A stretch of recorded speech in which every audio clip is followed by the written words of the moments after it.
live. Hello, everybody. Welcome. Oh my God, it is so exciting.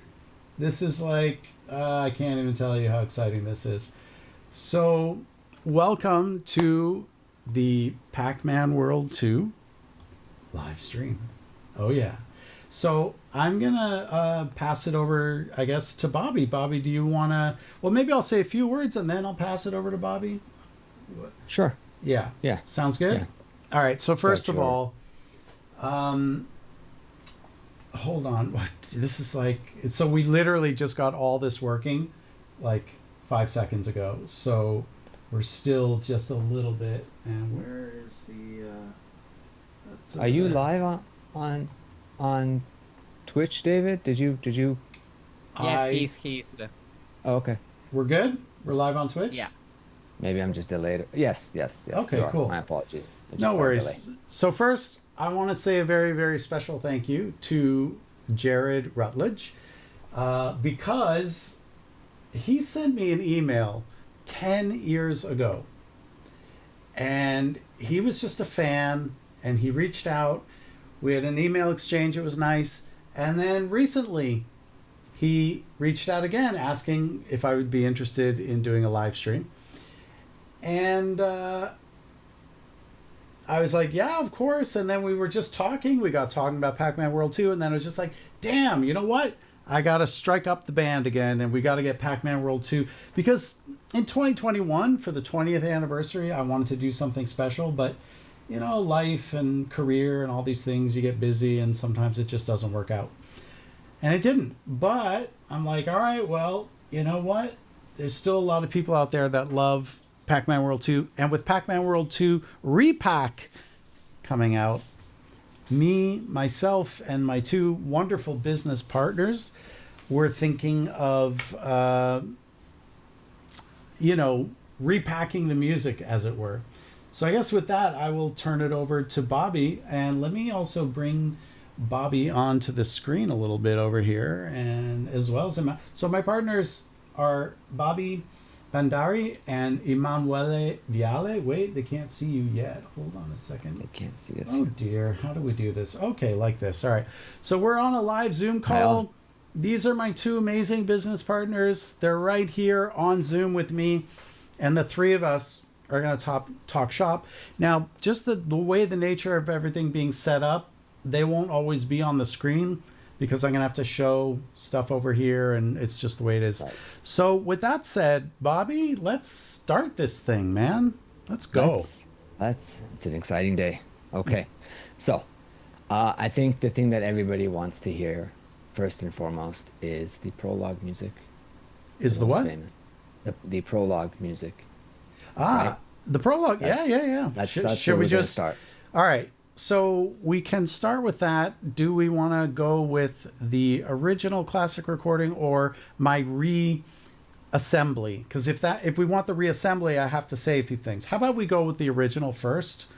Sure. We can. How about we do like a minute of that, right, and then I'll get to the reassembly. Okay. So, and by the way, if I'm not doing a good job of replying to your chats, it's because... Oh man, I can barely even see them. Oh dear. Oh, you know what? Holy cow, there's people. Yes, Pac-Man World 2 project file. Yes, it's absolutely true. So, first, there's actually people in our chat, and they're actually chatting. Look at that. Hi, everybody. Okay, so look, I used to stream a lot, and I haven't streamed in like a gazillion years. So I kind of forgot how to do everything. I'm going to explain all the stuff you're asking, but wait, hold on, because you know what? The one thing I forgot to do, I forgot to actually get the bloody chat. So I can't see anything. So guys, give me 1 second. Maybe, Bobby, as I'm doing this, I don't know, do you want to like talk a little bit about Orb Soundworks, and maybe you both can introduce yourselves? Does that sound like a reasonable... I think I will pass that over to Emanuele so that I can finish making the Twitter post. All right, and I got to get the chat out. Emanuele, it's all you, buddy. It's all on you now.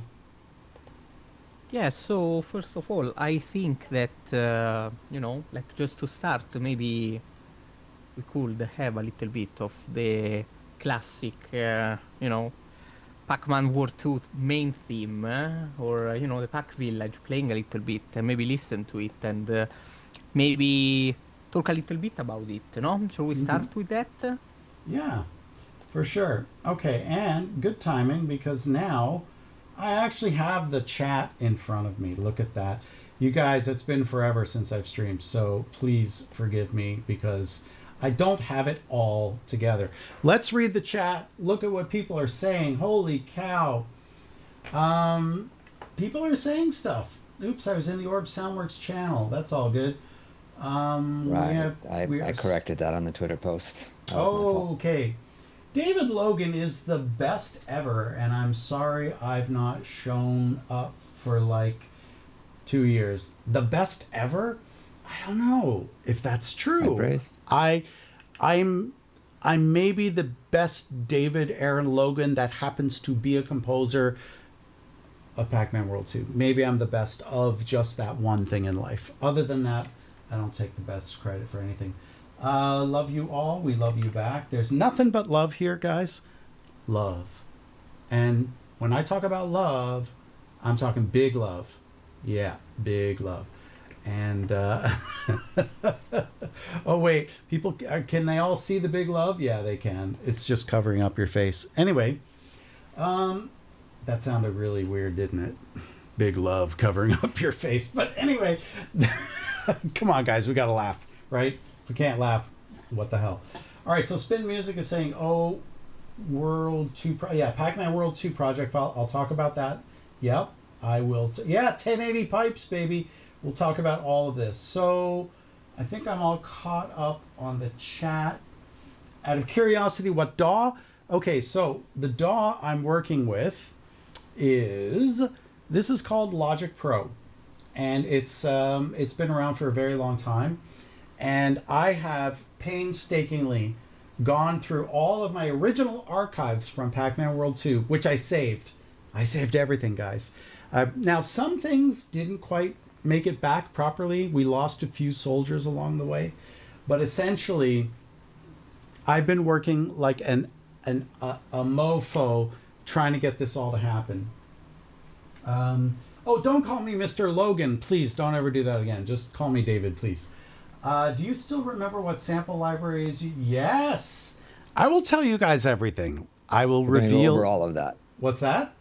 I said we're going to go over all of that. We're going to go over... And even show them the originals. Exactly. The real originals. Like the real original from OS9 original. We won't hear anything, Right. but you'll be able to see it. Yes. We're going to cover it all, guys. All of it. Damn, there's so many people here. This is beautiful, you guys. Thank you all for coming. It's just wonderful. No, well, rest in peace, but... You know, it's like we lost a few soldiers, but we won the war. We won the war because, oh, I don't know, listen to this. Remember that, guys? All right.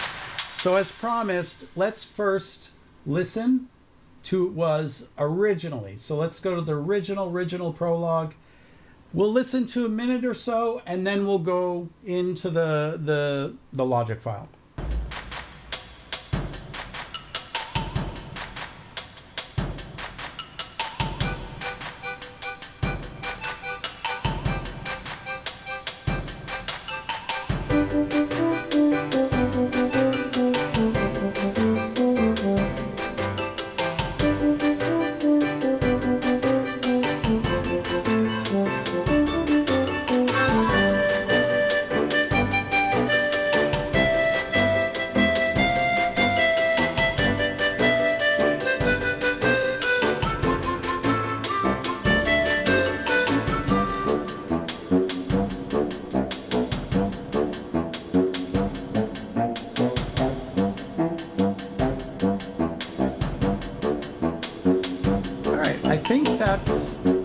That's enough of the original. And by the way, wait, can I just give a caveat before we get into the repacked version? Okay, so guys, look, These files are literally 24 years old. Older, because some of them come from the late 90s and mid 90s. Some of them are from 1992 when I got my first sampler. And so I did my best to recreate everything, but you have to understand, my studio from back then, absolutely gone. Maybe we start with an old picture of the studio. I think I have that handy. I think I put it in interesting docs, I believe. Yes. And I show this because look in the left corner there. Look up there in the left. Oh, wait, you can't see my screen. Sorry. Look up in the left-hand corner there. Look. You see it? Namco sent me a giant cardboard cutout of Pac-Man World 2. Huh? Huh? How cool. So cool. This is my studio from the year 2002 or 3, I believe. And back then you needed all this damn hardware. This is where Pac-Man World 2 was created, more or less. I mean, this is a little bit after Pac-Man, but the point is all the equipment is exactly the same. So I'm showing you this to give you a little bit of context, okay? Of you know, everybody called this the Death Star. You know, people who knew me, they called it the Death Star. So I'm giving you a little context here of what the Death Star looked like back then. So this is, you know, this is where it all happened. And some of it is still around, right? So like, for example, that red synth you see over in the right-hand side, that's called the Virus, this guy over here, right there. So there was a bunch of things that were made on that. In here, somewhere in here is the JV 1080, where the 1080 pipes come from. And the 1080 pipes are right here, right down there. I still have it. Oh my God.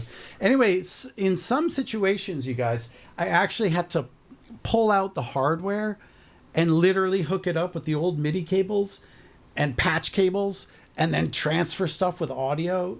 Totally crazy. All right. I'm so like discombobulated. So let's see here. All right, am I up to date on the you know what? It's going to be very hard for me to stay up to date on all this chat, but I'll do my best. Okay, so we heard a little bit of the original. Now, here it is, guys. So, right, my caveat. The caveat is I did my best to bring it back as best I could. Some things are not going to be exactly the same, but you guys be the judge. Here we go.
I think just in the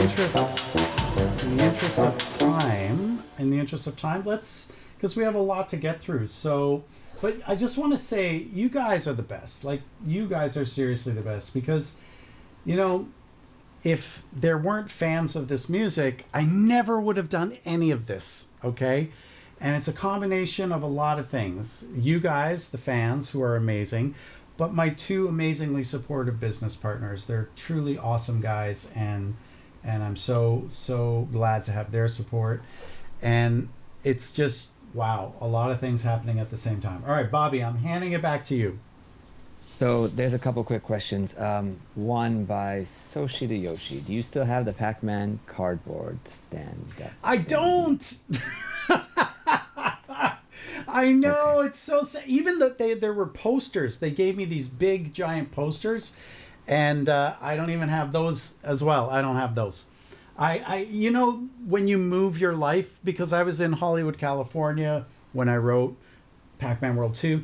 I moved back to Toronto, Canada. Then I moved to Rome, Italy. And in the course of all that moving, you sort of have to say to yourself, do I really need that? Like, do I really? And so, but I did keep the roll-up Pac-Man World posters, but they were misplaced. I have no idea where they are. And they've never resurfaced. And it's been like, I looked for them like 10 years ago, couldn't find them. So what are the other questions? Sadly, so.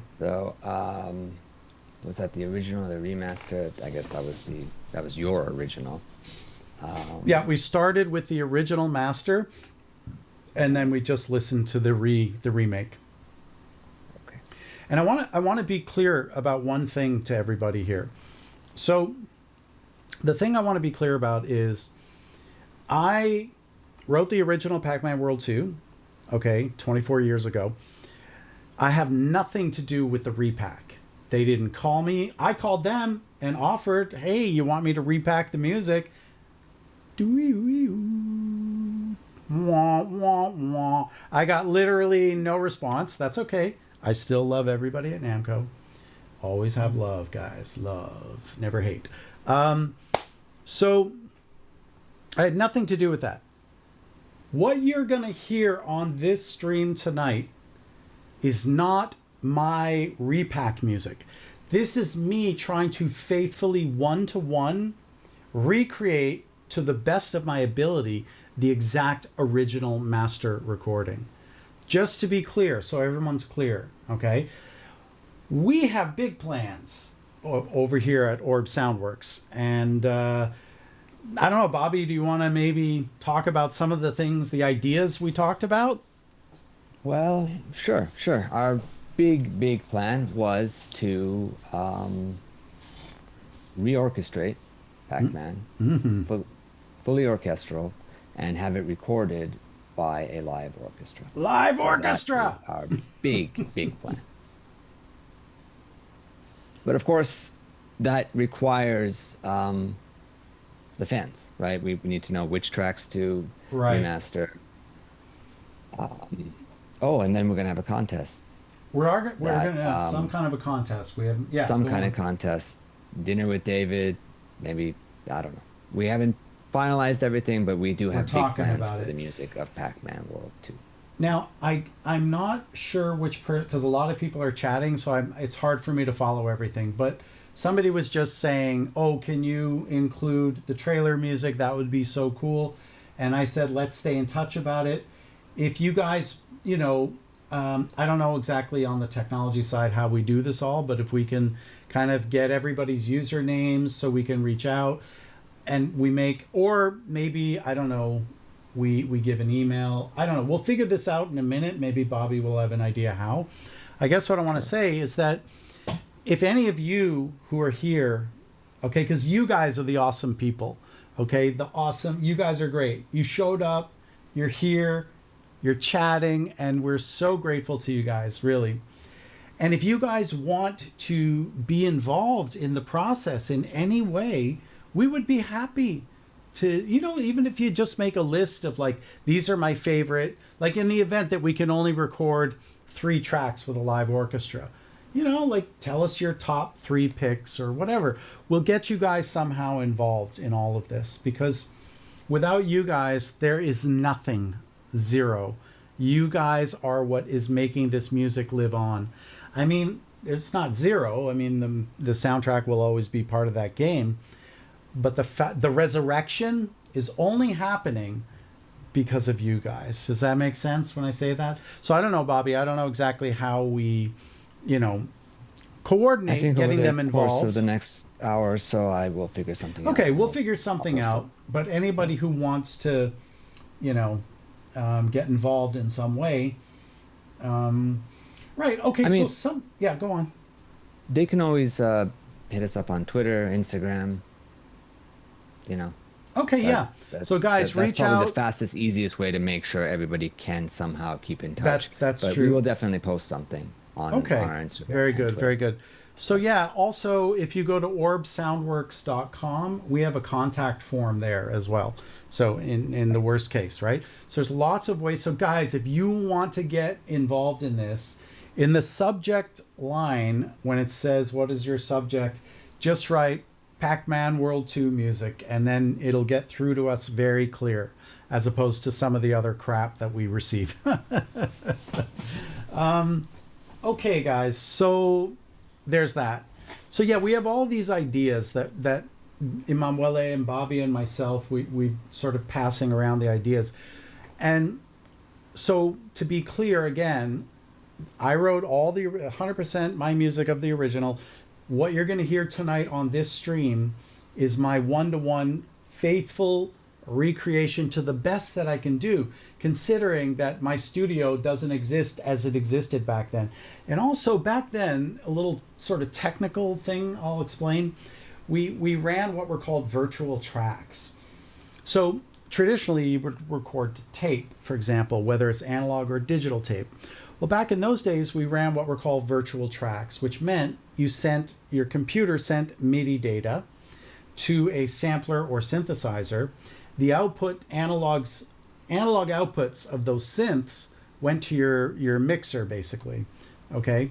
And then that would go through your master outputs, and then you would record onto a DAT tape.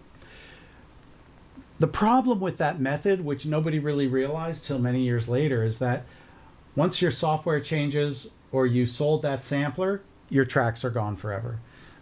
Because you need that piece of gear in order to generate the audio. So yeah, this studio is totally different than, wait, where's that? Let's go back to, I mean, you could see physically that there's a lot more gear, right? Where are we here? Sorry guys, I'm also the operator. I'm trying to operate the video and everything. So you can see this, right? There's so many, look at all these samplers here. There's a wall of samplers, hardware samplers. So all down here, these are all samplers. These are all synthesizers, analog and digital. And this is all processing effects on this side.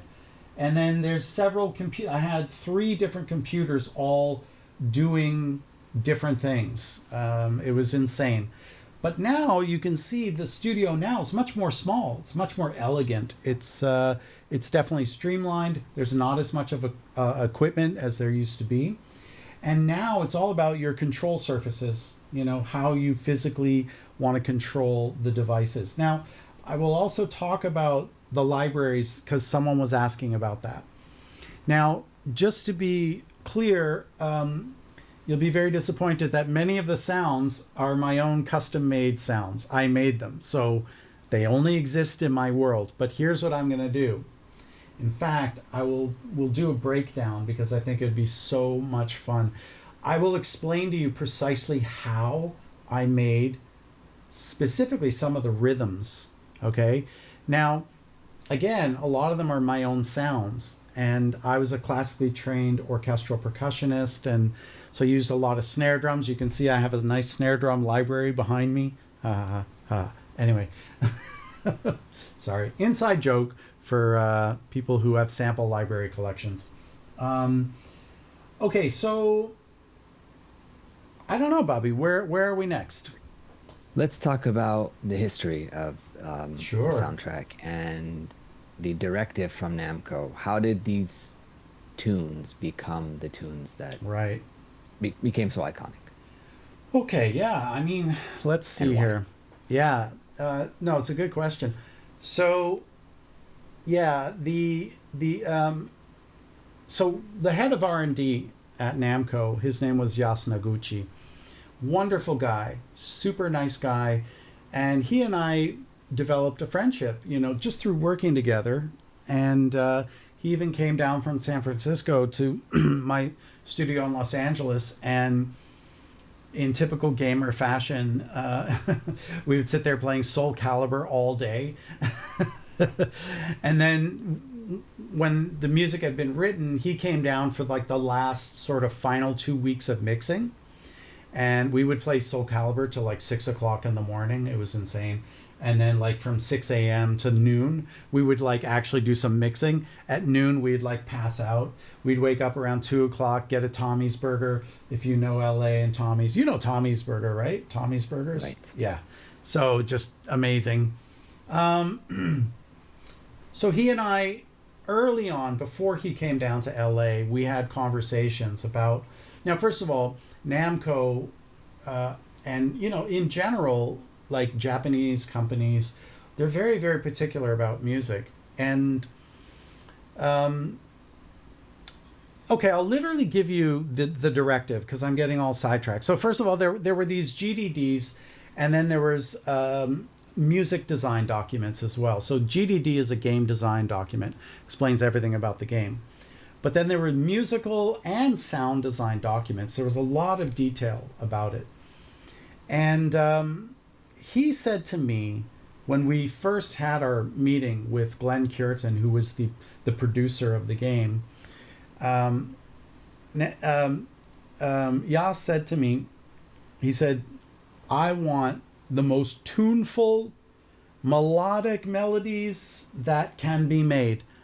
He said, I want that the gamer, after they put the controller down and they go and have dinner, that they're whistling some melody, some catchy earworm.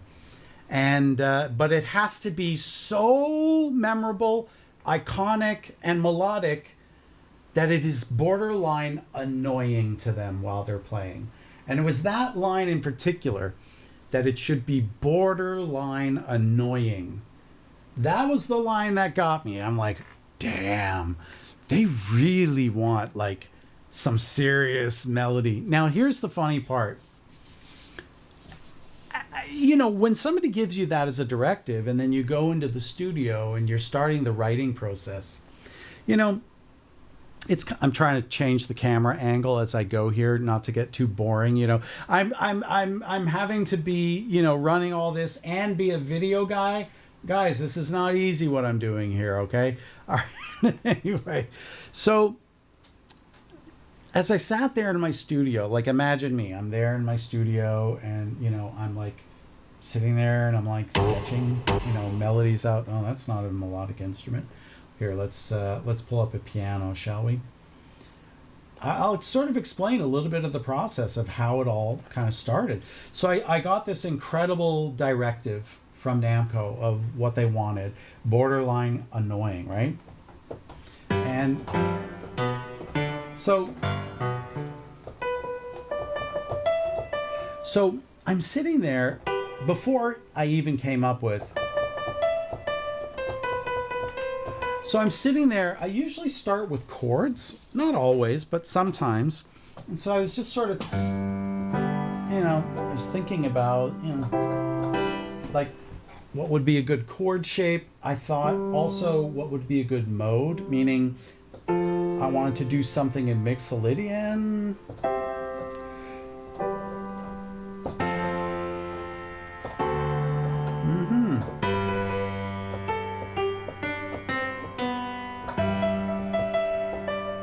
And I'm just messing around and nothing really is coming about. I was doing sort of like what I'm doing here. And then I just thought to myself, what is a melody that you like never forgot your whole life, that you had a trouble sort of letting go of? And I started thinking, because I grew up listening to a lot of ska, 80s ska music, and there was like the Clash, there were all these different bands out there. And I sort of thought about ideas that really kind of stuck with me, and still nothing really like pushed out. And then I don't know.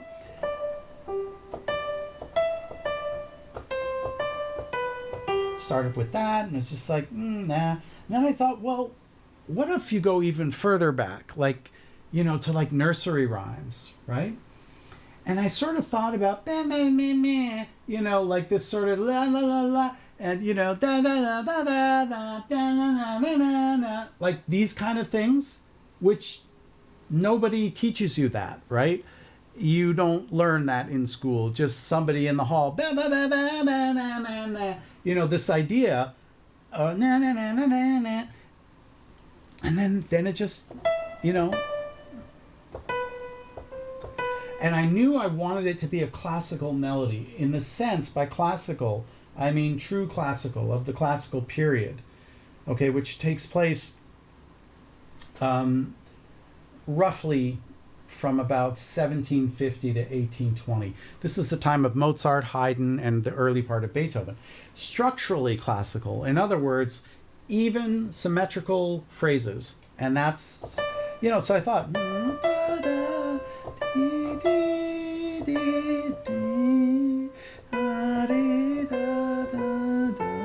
and so all these things came, and then it just, I knew I wanted that.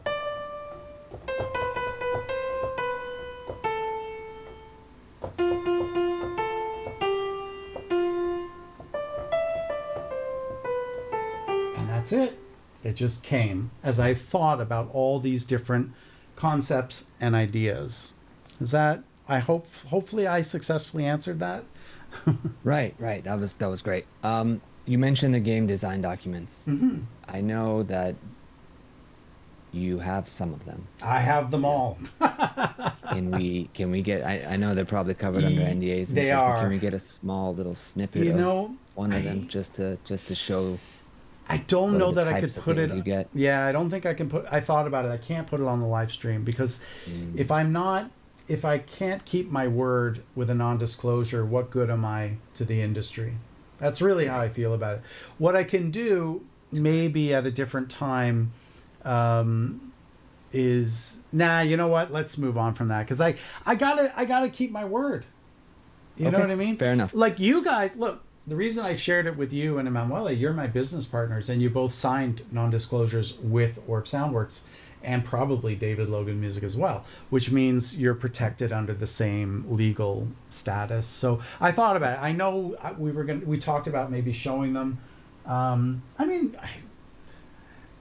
all I could show is like the logo and the. You want to see that much? I guess I could show you that much.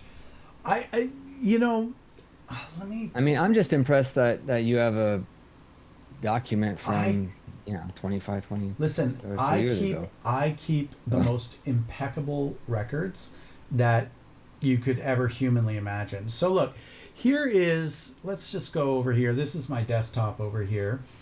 And by the way, guys, in the chat, I'm so sorry. I'm literally not doing a very good job of following along. And I apologize, guys. Yes, Pac-Man World 2 is really classical at heart. It is, because, let me just quickly address this because I don't want to ignore our lovely, lovely people in the audience. The reason classical music is classical and the reason that it has survived, 200, 300, 400 years later is literally the best of the best, right? Like, I think in 10,000 years, they're definitely not going to be talking about Britney Spears and Justin Bieber. They'll still talk about the Beatles because the Beatles are 100% classical music. Most pop music is. And by classical, I'm talking about melody-dominant homophonic music. Without getting too technical, that literally just means a set of chords with a melody.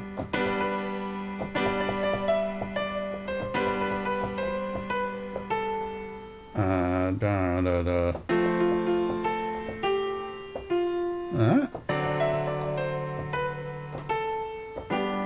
That is melody dominant homophonic music, okay? Chords and melodies. So yes, it is. Now, let's go back to my hard drive here. yes, I keep insanely impeccable records. My records are ridiculous. So I can show you the titles, okay? So these are all the full motion video needs, an Excel sheet. This is the design document addendum. These are the final sound. Now this is not going to violate anything. This is literally just an Excel sheet that shows kind of how we tracked all the music and sound effects on the game. It's just a, revision history, all this kind of stuff. Then there's the music descriptions. And again, I'm not going to make the text legible. But you can see here, comes with the official Namco documentation. The region descriptions for music. This is another document. Again, I'm not going to go into any text that could be read. But regardless, yeah, I kept everything, you guys. Like literally everything. I mean, when you do a AAA title like Pac-Man World 2, it's like you're going to hang on to that kind of stuff. Right. You sort of have to, because you never know. They could come around again. They might want a sequel. They might do Pac-Man World 2 repack and not call you. Oh, I'm not mad at all, Namco. No, I'm nothing but love in my heart. That's just... Yeah, okay, anyway. It's true. Hey, guys, I'm honored I got to do the original. Like, it is... You know what? It's not easy. And the way... Can I just tell the story a little bit about how it came to pass that I got this gig? So the Japanese are, like I said, they're very particular and specific about music. And you have to understand that Japanese video game composers, they have a lot of power because they're the rock stars in many ways over there. I mean, sure, they have like pop stars and whatever, but game music in Japan is like a whole other thing. So the game composer on a game called Tales of Destiny in America, called Tales of Eternia in Japan, the composer, I guess, couldn't negotiate for the American release. They didn't pay him enough money. I don't know the story at all. I'm just speculating. Essentially, he wouldn't allow the rights to be given for the American release of Tales of Destiny, only for 2 tracks. The I think it was the opening FMV, which I could show you if you want to see it. It's so lovely because it's all like anime. It's wonderful. Anyway, and then the end credits music. So I was contracted by Namco because they have an office in San Francisco, just a stone's throw from LA. And I was asked to do just those 2 pieces of music. And from doing those 2 pieces of music, I met Yasunaguchi, I met Glenn Curtin, and these were my two main point of contacts on Pac-Man World 2.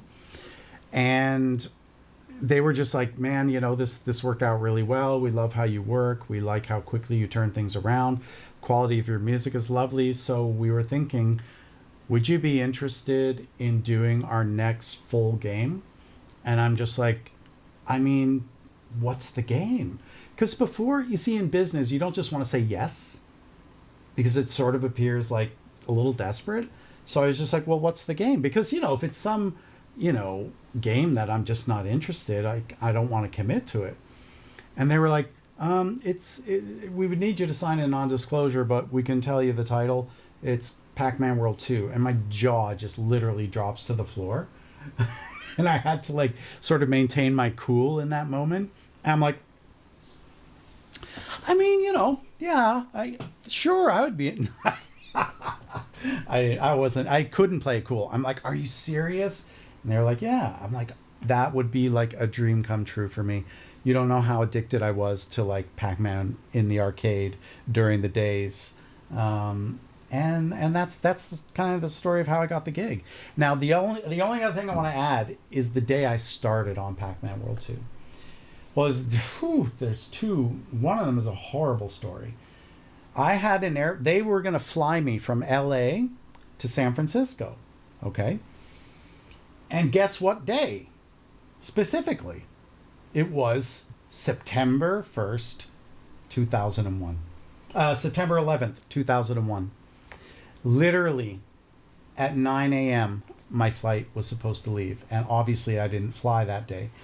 But how terrifying is that? So that's the one bad story. But then once, we sort of got through all that, and then we're like, we got to get to production, blah, blah, blah, blah, blah. In the mail from Namco arrives a CD-ROM. And guess what the CD-ROM had on it? All the original arcade sounds, every wave file from every arcade version of Pac-Man ever to that point. And guys, literally when I pulled it out, they're like, yeah, we're going to send you some sounds from the original Pac-Man. I'm like, oh, okay, sure. So when I pull it out, I'm like, oh my God, when I popped it in my CD-ROM player and I saw what was on there and I started listening, I was just like, sort of like the heavens parted and like angels sang. It was like such a beautiful moment in my life. Anyway, so there you go. What's next? All right. Let's go to some music, and then after Sure. that we can talk about some sound design and where that stuff came from. Oh That's yeah, next. sure. All right, Okay. so I think Spooky Boss. let's do the spooky boss. So first And of then all, yeah. After that, we can maybe take a look at the original files. Oh yeah, from Mac OS 9, sure. So how about this? Because it's going to take a second to load the spooky boss. Well, first of all, while it's loading, I'll do two things. And then, sorry, David. Tell me. While you do that, let's talk about how it all came about. The Came structure of the song and all that. The structure of the Of spooky music. Yeah. Structure, motifs, melody. Yeah, I guess, well, for the spooky boss in particular, I guess, I'm trying to think here. Obviously, it's the final boss in the game, so I knew it had to be iconic. But the thing is, Spooky, he's like the big, scary, dark ghost. But it's Pac-Man, so I can't do anything like, dark and death-like. It's got to be fun. It's got to be lively. And, I guess I thought about the things that sort of about Spooky. Now, first of all, let's sort of talk a little bit about sound design as well, okay? And mostly, not so much the sound design of the sound effects, which also was done by David Logan Music, and I had some designers that I hired, but a lot of the primary ones were done by me. The movies were all done by me. But I think the important thing to understand about this is that I knew that I wanted to combine real musical instruments that we all know and can recognize, like a piano, like a trumpet, with things that were otherworldly. So other things. And you'll see, we got to listen to the Into the Volcano, man. That is so cool. You want to talk about sound design, we should look at that as well. Maybe briefly we can. All right, Spooky has been loaded. But I suppose that, in terms of how that went, I guess, okay, so here, this is one of the main iconic sounds.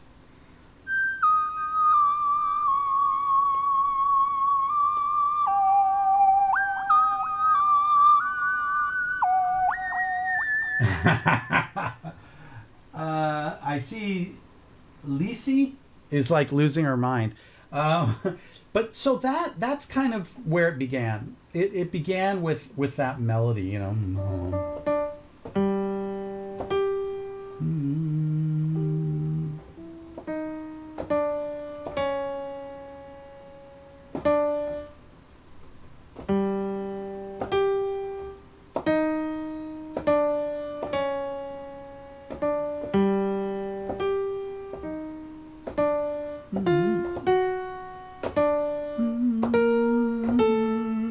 So it's in G minor, which I love writing in G minor.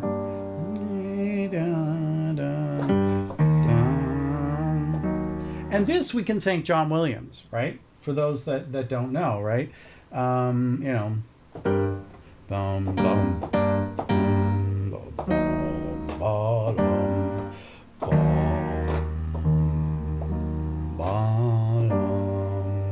bum, bum, bum, So these are the two chords that were really important. Yes, Superstar Man also did the sound effects for the game. Basically, everything you heard in that game was done by my studio. Now, I didn't do the voiceovers, but I did the processing on the voiceovers. So I made Spooky sound like a spooky big ghost. I'm glad you made that connection between the chord progressions. So yeah, the Imperial March. So, you know, this is, by the way, John Williams did not write that, okay? John Williams took that. He took it from so many composers, it's hard to list them all. Now, that's not bad. Okay, best Pac-Man OST ever. Thank you for saying that.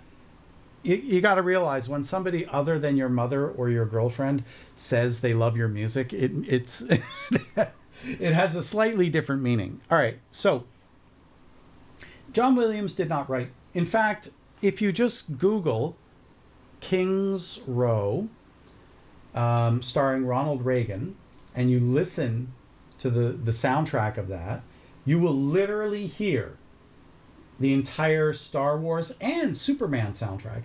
It's pretty incredible. Now, you know, Stravinsky says good composers imitate and great ones steal, right? And Picasso said good artist does not borrow, he steals, right? So this is all, you know, or good artists borrow, great ones steal. And then Steve Jobs stole that quote. You know, so everybody steals. There's no such thing as original. Yes, the stream will be available for sure. Don't worry. Anyway, if you just go to twitch.tv/David Logan Music, the stream will be posted there for sure. Anyway, so yeah, there's no such thing as original music, and I can prove this to you in a million ways, but that's a different conversation. So,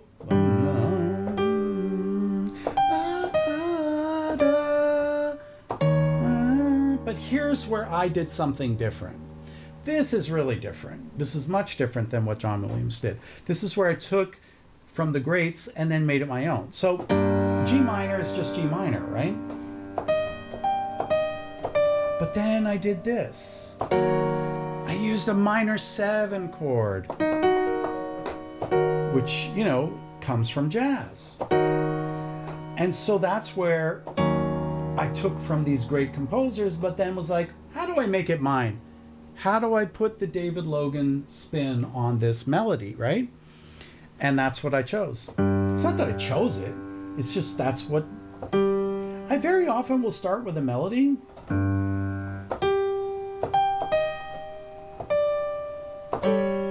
And that's probably what I did originally. I don't remember, but I probably did something like...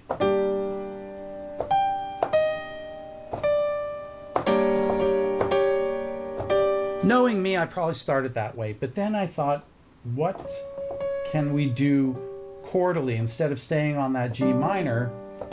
You know, and I probably I tried either... Yeah, I probably tried the G... the B flat minor. So I probably went... Oops. Which is also nice, isn't it? I mean, that's not a bad melody if you think about it.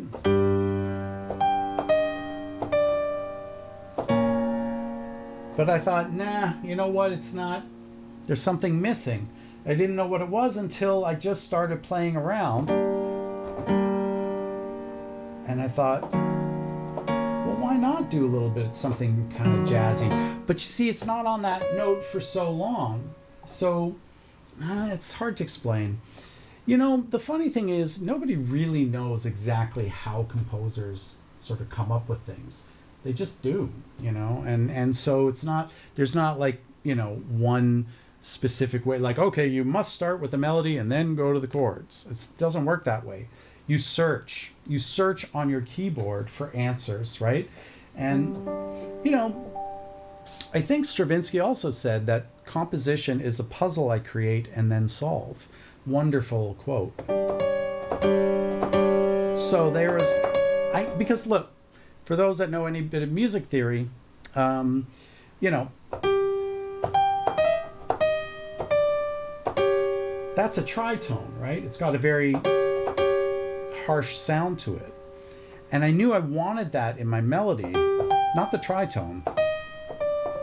I knew melodically I wanted that shape. Staying on that G minor didn't quite work. It made it a diminished. I could have held on to the D, and that's also nice. But in the end, I suppose, that jazz chord just worked for me. Does that make sense? I don't know if I'm making any sense, or if I'm all over the map. I think it makes sense, but I think it would also make sense to maybe let's listen to it. Yeah. The Okay. newer version. The newer, updated version. All right, here we go, folks. Let's make sure you guys can see everything on the screen. All right, guys. And then maybe here talk it is. about like what's what on the screen. Say again? The different instruments. Yeah, okay, let's do that. So anything in pink is drums and percussion. And by the way, this could be a very good track specifically to talk about how I created some of these instruments. Specifically because, you know, people were asking about what libraries and whatnot. Okay, so where do we begin? All right, so the anything in pink is drums and percussion. Anything in brown is either, it's a keyboard instrument of some kind. In this case, it's an accordion. Actually, I can just, you know what, let's do this. We'll just solo a few things.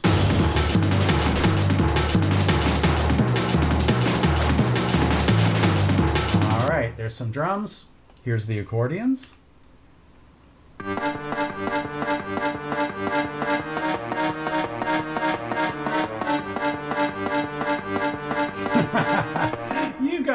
You guys are too good, man. I love you all.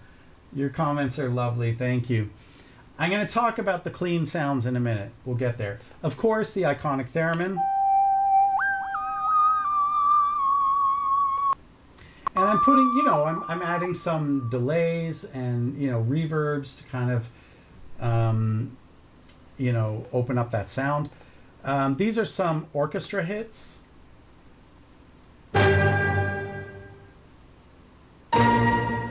Okay, these are spiccato strings. All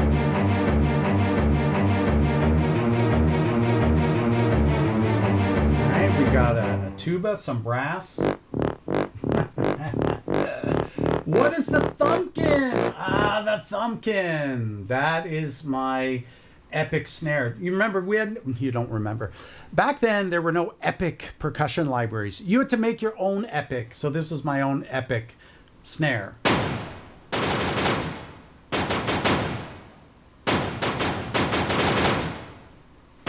And then we have to talk about this Bonham Asteroidal. We will get to the Bonham Asteroidal. My initials, David Aaron Logan, are the Dal. Asteroids, another game I did. And Bonham, the legendary drummer, which of course I have his little drum kit there. And because this is a custom-made Orb sound, or back then it was David Logan Music, we'll talk about that. But let's go through the rest of these instruments. And then, of course, the solo violin. You've definitely heard that in my other music because back in those days, yeah, I used it on everything. So, all right. Then, of course, those lovely trombone slides. The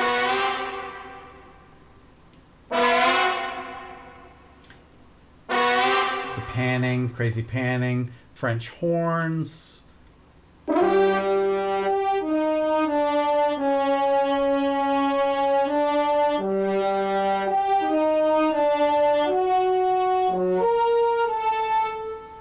All right, there's no reverb on there. So a lot of this stuff is still in bad shape, guys. I apologize.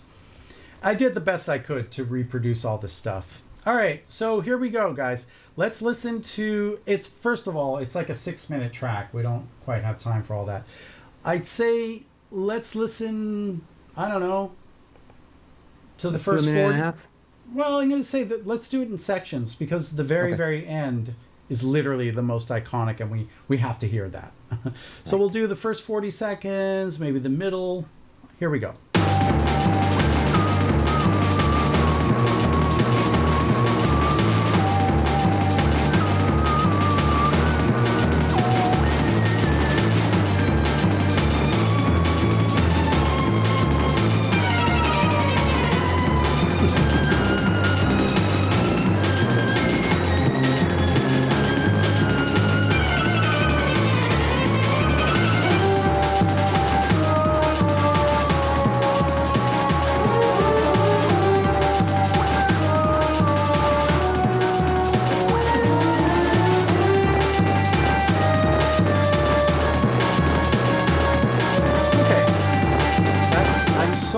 give you these little teasers, guys, but we have a lot of stuff to get through. Maybe we'll go like around here. Oh yeah, this is good stuff here.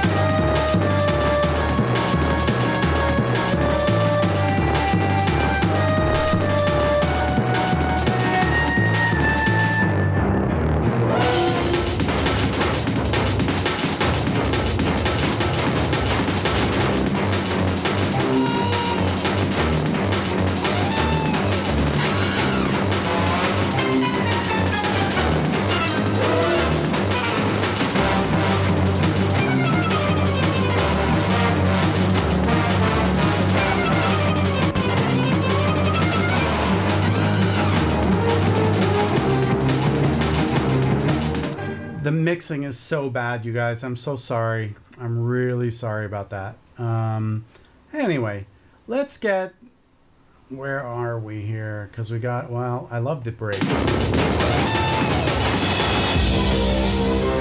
Right. Okay, so this is like right before the very, very end.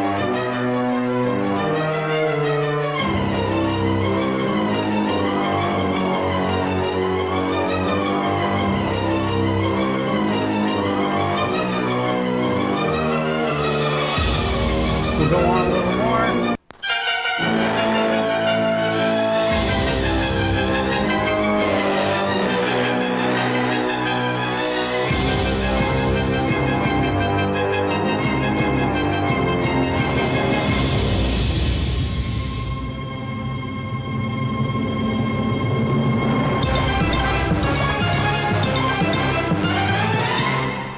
Because, you know, of course I had to play the very, very ending, because that's like, how could I not play that ending? Am I right? So there's a little taste. And guys, the mixing is really bad. Like, just bad. It's objectively bad. And I'm sorry for that. Probably you guys are just excited to hear it all, which is wonderful. I'm happy you're happy. But, and you know, the remix of the original Pac-Man arcade music, I gotta say, when they asked me for like the semi-orchestral version of that, it was really like one of the happiest days in my whole life. Now, let's talk about some of the design specifically that was like, because as I said before, you know, some of this are things like piano, accordion, timpani, French horns, things that we all recognize. But I also wanted there to be some sounds that were really, especially in the drums and percussion, that were just my own unique kind of experience. And, you know, the best way to show this might be, can we just go to the Pinky Boss? Because, how about this? I'm going to load it up to talk about it, because I really think it's worth discussing, number one, because some people are asking about the libraries. And what I want to explain is that some of these sounds are uniquely my own creation from my brain. There are no libraries for any of this. And I want to kind of show that because I think it would be interesting to people. So while I'm loading that up, let's move on to other questions. Or Emanuele, you said you had some questions. I mean, yes, we have some questions, you know, like together. But overall, like I thought that it was interesting to talk about the sound effects, a little bit about the story. Sure. Because it's very interesting, I think, and I saw some comments that you know, some people think something, but it will be interesting to hear from you, like the whole history and what you did, and also that you have the only voice line in the whole game. Yes. Well, okay, so like to be very, very, you know, sort of, I don't know, blunt about it, I don't get excited by sound effects. So it's kind of a chore to talk about. I will tell you the following things though. So the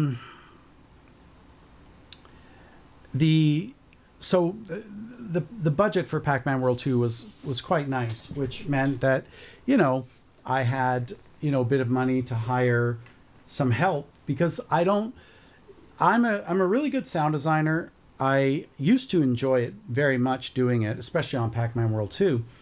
But then at a certain point, you know, I sort of lost my passion for sound design, I guess, because I'm a composer. And sound effects is always something that is an add-on. You know, your client will ask you for music, and oh, by the way, can you do the sound effects? So I guess, so first of all, on a AAA video game project, you have roughly 2 to 3 months to do everything, which is, you know, in the case of Pac-Man World 2, I don't know, like 40 minutes of music. It's something like that. Can't remember exactly the number on that. And then there's like close to 300 sound effects. It's literally impossible for one person to do all that. And so I had to hire some help. So I had a couple sound designers that would come. I was supervising, but, you know, and I was the client liaison.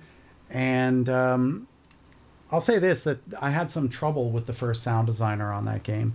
In fact, you know, Namco rejected almost everything he did. They just didn't like him. And, you know, I learned a very painful, expensive lesson. Don't hire a film sound designer to do a video game. I just thought, ooh, I got this a lot of money. I'm going to hire one of the best guys in Hollywood. And I did hire one of the best guys in Hollywood. But he was a film guy. He didn't know anything about games. And so it failed miserably. I guess, yeah, okay, so Pac-Man in Pac-Man World 2 does not speak. He has no spoken lines except for once, and it's me. And that's in the intro cutscene, the intro cinematic, the first sort of backstory to Pac-Man World 2. There's a scene where Pinky, who, by the way, is secretly in love with Pac-Man, she's peering through his window watching him sleep, and you see him snoring. And that's the only line. It's me going, you know, because, well, why not? In that same scene, you know, when you see the light being turned off and you hear, you know, that's just literally me recording my light turning off. There's a couple other scenes where I feel like this should be a separate stream, honestly, but there's some other scenes where the ghosts are going through these bushes and it's just me shaking a bush in my studio, you know.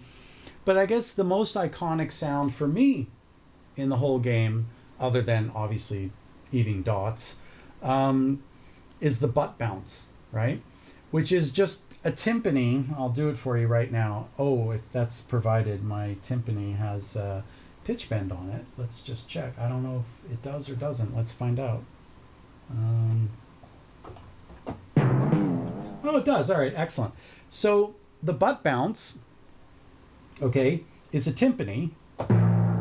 Maybe, yeah. So it's just this.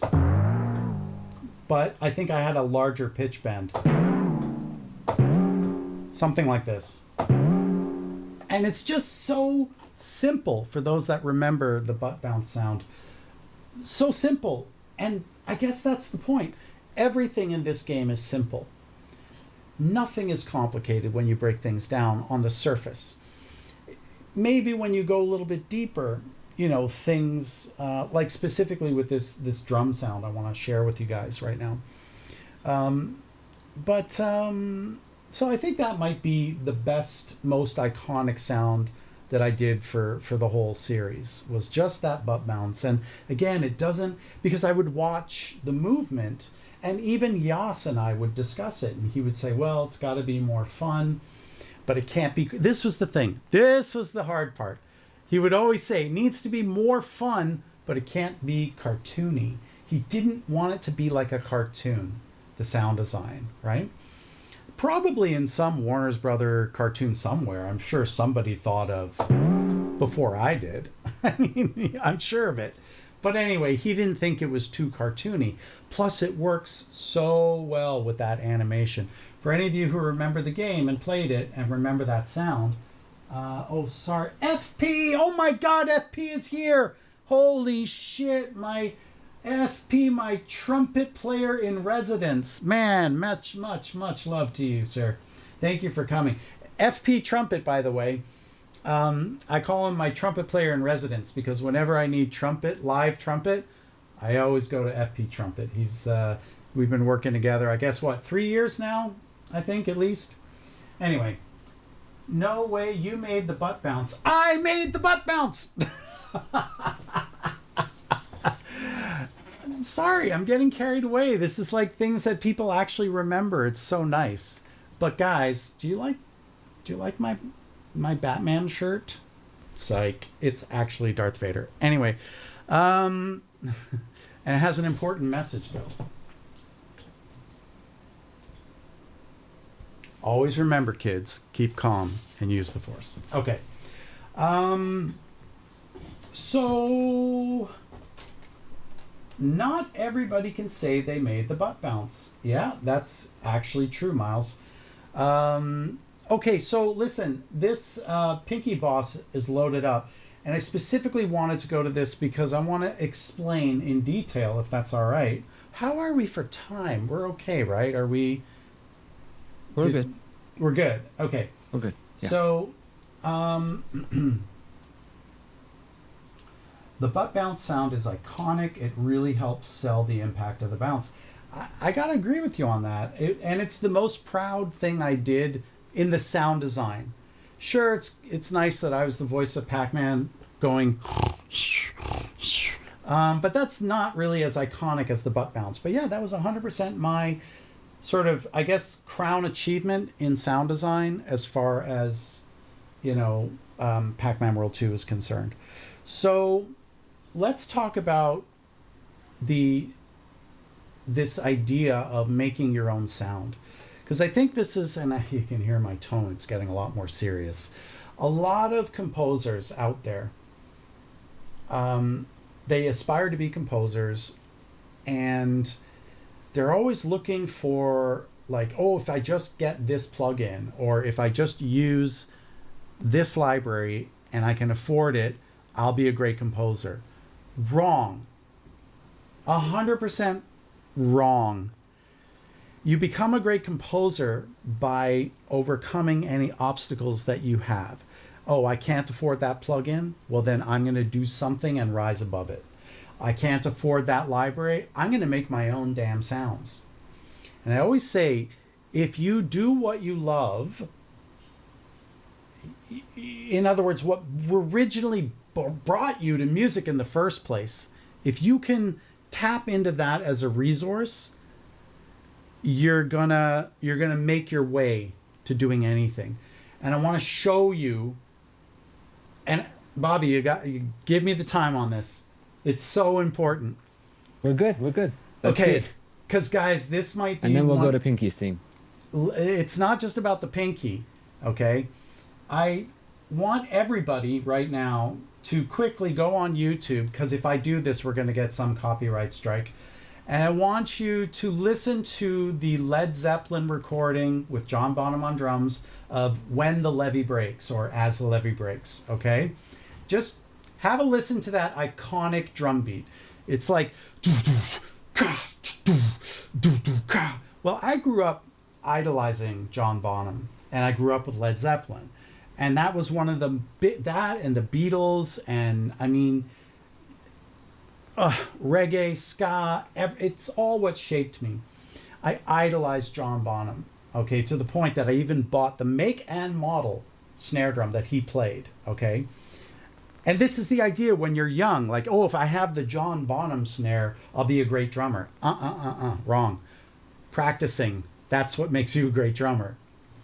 So let's take a moment now and talk about this. Because what I did, and I'm going to switch over here into Logic. What is this asteroidal DAL thing that I'm talking about? The Bonham asteroid DAL. Well, it actually sort of got its birthplace partly in asteroids, but partly in my training as an orchestral percussionist. So I trained, when I was younger, I wanted to be an orchestral timpanist and percussionist, but I also wanted to be a rock drummer, but I also wrote songs. I didn't know what to do. I was trying to find my way in the world, I suppose. Okay, so let's talk about this. So, first of all, let's look at and analyze this Bonham bits. Okay, the Bonham bits comes from this Bonham asteroid DAL. Now, what the hell is that? Well, back in the day, we used to take some of these iconic drum sounds and we chop them up. It's so hard to explain this actually, but we used to chop them up into little tiny pieces and then we would resample them. And let me just try to give you an example of this. Where are we here? I'm looking for the Superbank loops. Here we are. Okay, so where are we? Here we are. So John Bonham played this unbelievably iconic drum beat. I'll play you the beat, actually. We won't get a strike for this. Here's the beat. Now that's sped up. Okay. It's a drum sample, so, but just hear me out on this. So what I did back then was I chopped it up, here you can see, into 4 bits. Okay, remember these.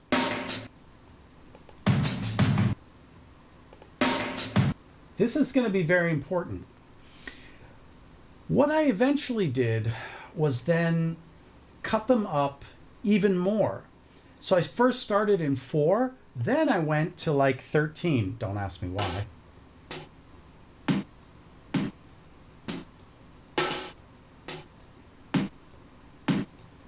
Now, this might not seem like very much to any of you, but what I did with the Bonham Asteroidal, first of all, that was first used on asteroids, but I brought it back for Pac-Man. Have a listen. Because here's, and let me turn off the processing also, so you can hear it as it was.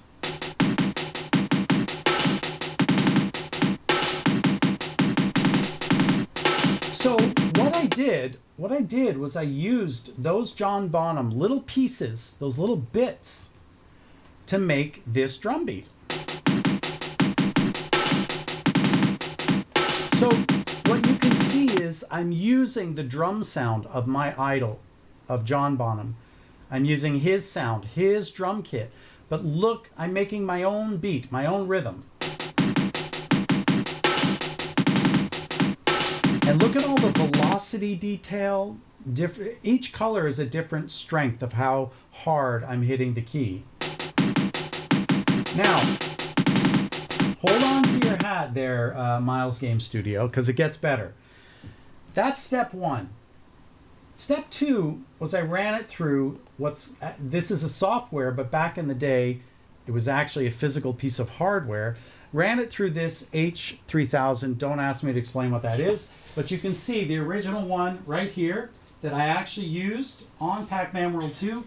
I kept it. I never ever sold some pieces of equipment.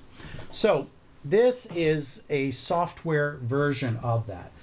And the H3000 is what's called an ultra harmonizer. So here is with no harmonizer. When I click the blue button, okay, that means it's engaged.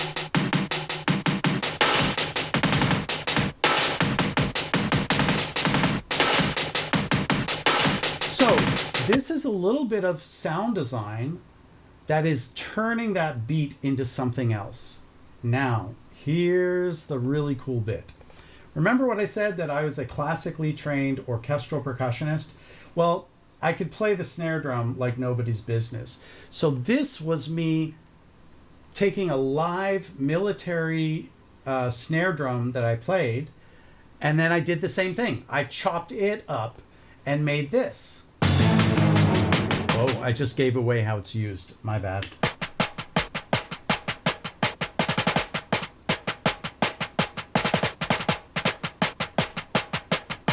Actually, I'm actually, well, sort of playing something wrong. Anyway, it's fine.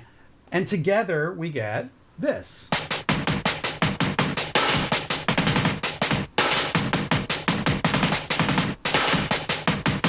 And that is the main beat in the Pinky Boss.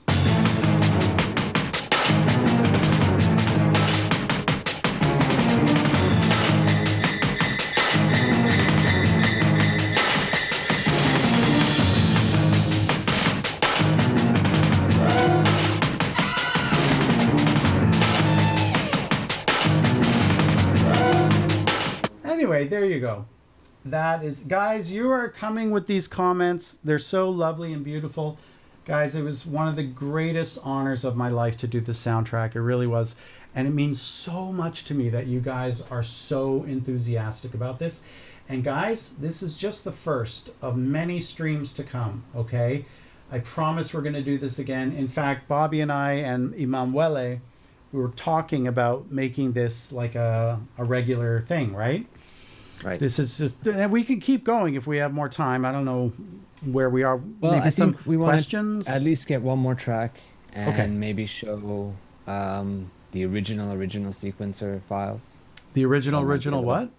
The Oh, the original Studio sequencer Vision files. file. Yeah. Let's look Right. at that real quick because I have that. Oh, wait, it's See not what the quite. world looked like 25 years ago. Yeah. So, guys, I have this Very cool. OS9 emulator. And so I'm going to show you what the Pac-Man World 2 actually looked like in my studio back in the day. So, yes, let's take a look at that as well. What track did we want to do next? How about this? Let's vote in the chat. I'm only on the Twitch chat. I'm sorry if you're on YouTube or Facebook. Vote I'll for. see YouTube. What's that? I will see the YouTube, and I'll vote for All them. right. You'll vote personally? Excellent. Yes. For them. I'll take the Ghost Boss Studio Vision file from way back in the day because that was one of the most complex tracks in the whole game. Well, it was also the final boss. So just loading that now while we wait for people in the chat to make the Blade Mountain. I mean, that's pretty good, Blade Mountain. Yeah, I got it. Bedoing Woods would be cool, as it would. We have two Bedoing. We have three Bedoing. Oh, I think it's Bedoing. That seems to be a favorite. I think we're going with Bedoing. Bobby, was that your vote too? Well, there's one in the YouTube chat. The Bear. There's Basics. another Bedoing. Everybody's looks like it's saying gonna be Blade Bedoing. Mountain. Guys, listen, I can keep going. I'll if you want, we can do. What's your vote, Bobby? I will vote for. We didn't do the prologue, did we? Yeah, Oh, no, we did the prologue. We started with the prologue. Yeah. Not the prologue. Shoot, I have to look at the names of the tracks now. I would say the Bedoing is a Let's perfect do the choice. Bedoing. We're I doing. think Bedoing is yeah. Okay, we're not going to do the bare basics because it's so close to the prologue, and we did the prologue, and thematically they're exactly the same. So I'm going to vote against bare basics. We love you, Embrez, but we already did the prologue, and it's so similar. But everybody is voting for the Bedoing, and so we're doing the Bedoing. That's just how it goes. But if we keep doing this, and you want to hear it next time, we certainly can. Guys, listen, get in touch with us in the Orb Soundworks in our website, and we will continue. Everybody that wants me to break these tracks down, if you guys come, we'll keep streaming about this, okay? No problem, you guys. Okay, let me get the Bedoing. Oh, you guys, you don't know how hard I had to work to pull this all together. And the thing is, I worked feverishly because for today specifically, I wanted to have every single level 1 of all 6 worlds and every single boss of all 6 worlds. I wanted that finished because we didn't know who was going to ask for what. So your work is full respect. Thank you. I mean, guys, this is... Oh, so Lisi, I hope I'm saying your name right. The intro cutscene I have not resurrected, but I will. And now you hear double voice. Please do not be alarmed. This is because... Oh, where are we? Here we are. This is from an old... Anyway, doesn't matter. Fixed. But Lisi, if you come back... I think your audio is gone. It's... Oh. It's gone? And now it's back. Why? Okay, hang on, guys. in the stream, can you hear me right now? Or am I gone? Check 1, 2, check, check, check. I should still be I there. don't hear you. You don't hear me. Okay, let's see what the hell's going on. Aha, so on the stream. The stream should hear me, yes? Streaming, people who are on the stream, can you hear me now? We got you over on Twitch. Twitch is good. All right. I think it's just maybe on the local Zoom call. Regardless, if they can hear me on the stream, we're good. Okay, good. You guys can hear me. So yeah, Lisi, if you come back, that's on my list of things I want to do. Yeah, the intro cutscene is I mean, that is some of the best music in Pac-Man also. I mean, damn. All right, let's go to the Bedoing. We're here for the Bedoing, aren't we? So let's jump right in. Here we go.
Sorry to cut you off. Do you see me trying to do like a music video style editing? I was trying to in real time with my Stream Deck, trying to get those Pac-Man logos on and off. Okay, so listen, I'm really happy that somebody said, who said it? I don't remember who said it, but I really like that whistling kind of a sound. Well, the reason why you're not sure what sound it is because, again, I was taking natural instruments and mixing them with things in ways that they weren't sort of meant to be, I suppose. So, for example, if we just go in, let's go in and we'll talk about some of how that was accomplished. So, let's just listen. These are all woodwinds. See that? It's not. You don't really know exactly what instrument it is, especially. Right? You don't know.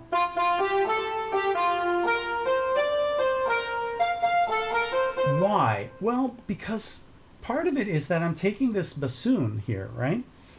And I'm playing it way out of the range. That's way at an unnatural range for the bassoon. And then in unison, you've got the clarinet and the oboe. So it's strange, it's otherworldly.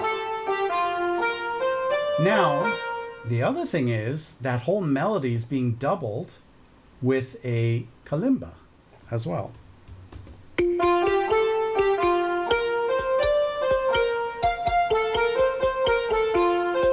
And that's giving it a bit of attack, right?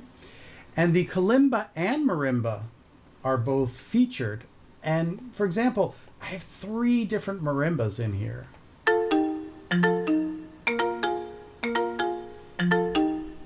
So rhythmic. And you know what, guys? Rhythm is always at the heart. Everything I do. You know that this whole thing started with one of my live drum loops. It's called Dal Samba. And again, this is me playing live, and then I chop it up into little pieces. Anyway, here's the beat.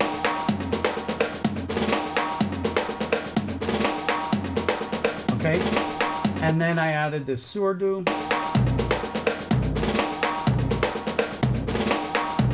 Hi-hats.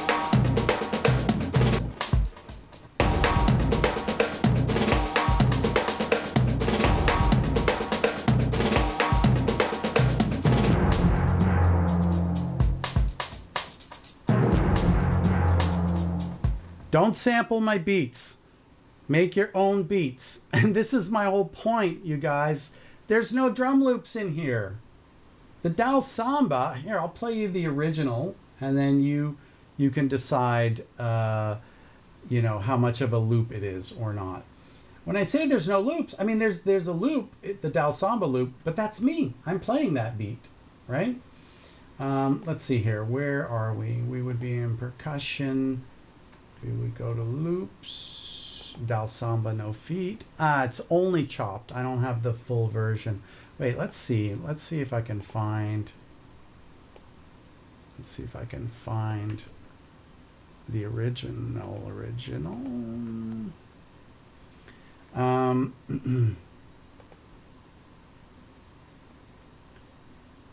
Maybe here. Nope. Too old. Oh, wait. Here we go. Okay, here's the original as I played it. So that's literally me with one microphone in 1995 playing this, which then becomes this. So you can hear I made it like brighter and cleaner, added this, and that gives us the basis of our beat. But I guess the point is, you don't really notice very much the marimbas, but listen to the rhythm with, well, here, let's do this. Let's solo and listen to the marimbas with just the bass of the drums.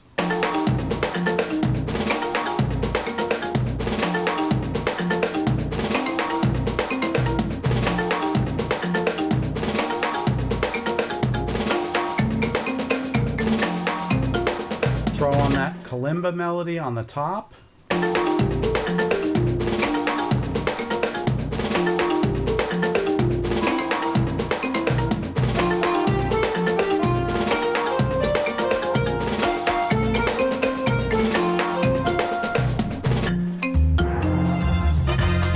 Okay, now the horns. Somebody was asking about the horns.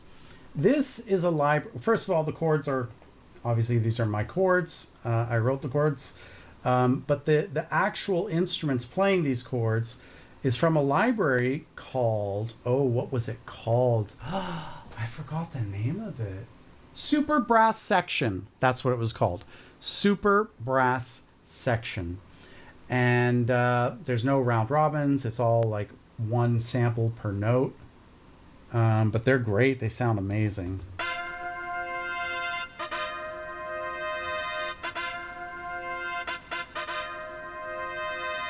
See, on their own, they're like, okay, they're all right. Oh, I did sweeten them with a modern library, and this is called Session Horns Pro. This is a modern library. But here, let's do this. Let's listen. I will mute that so you can just hear them only with the super brass. Okay, here we go.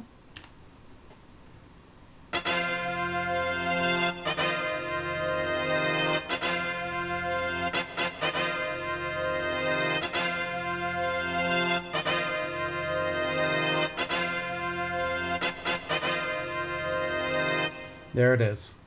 And then when you add the session horns, it doesn't change it so much, I don't think.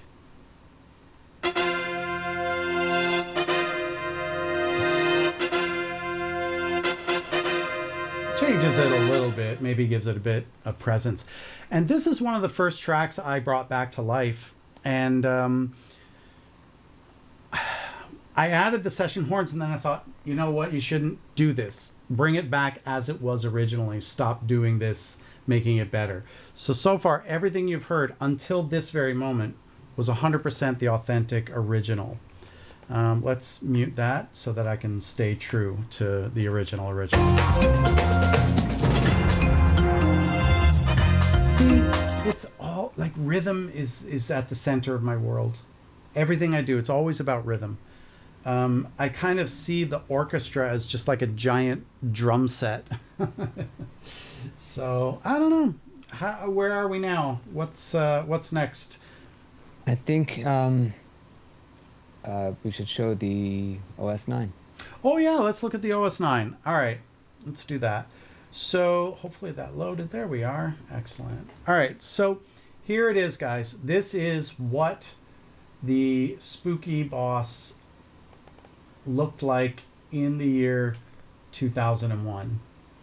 This is called Studio Vision Pro, and this was my sequencer. It wasn't even called a DAW back then. It's just called a sequencer. And this is all the MIDI data. And this MIDI data would get played into, you know, all the, you know, the various pieces of equipment, the analog equipment. And this is what it looked like. This is it. This is what everything was created on back then. Studio Vision Pro. Whoops. Sorry about that. Hang on. I'm trying to make this a little bigger.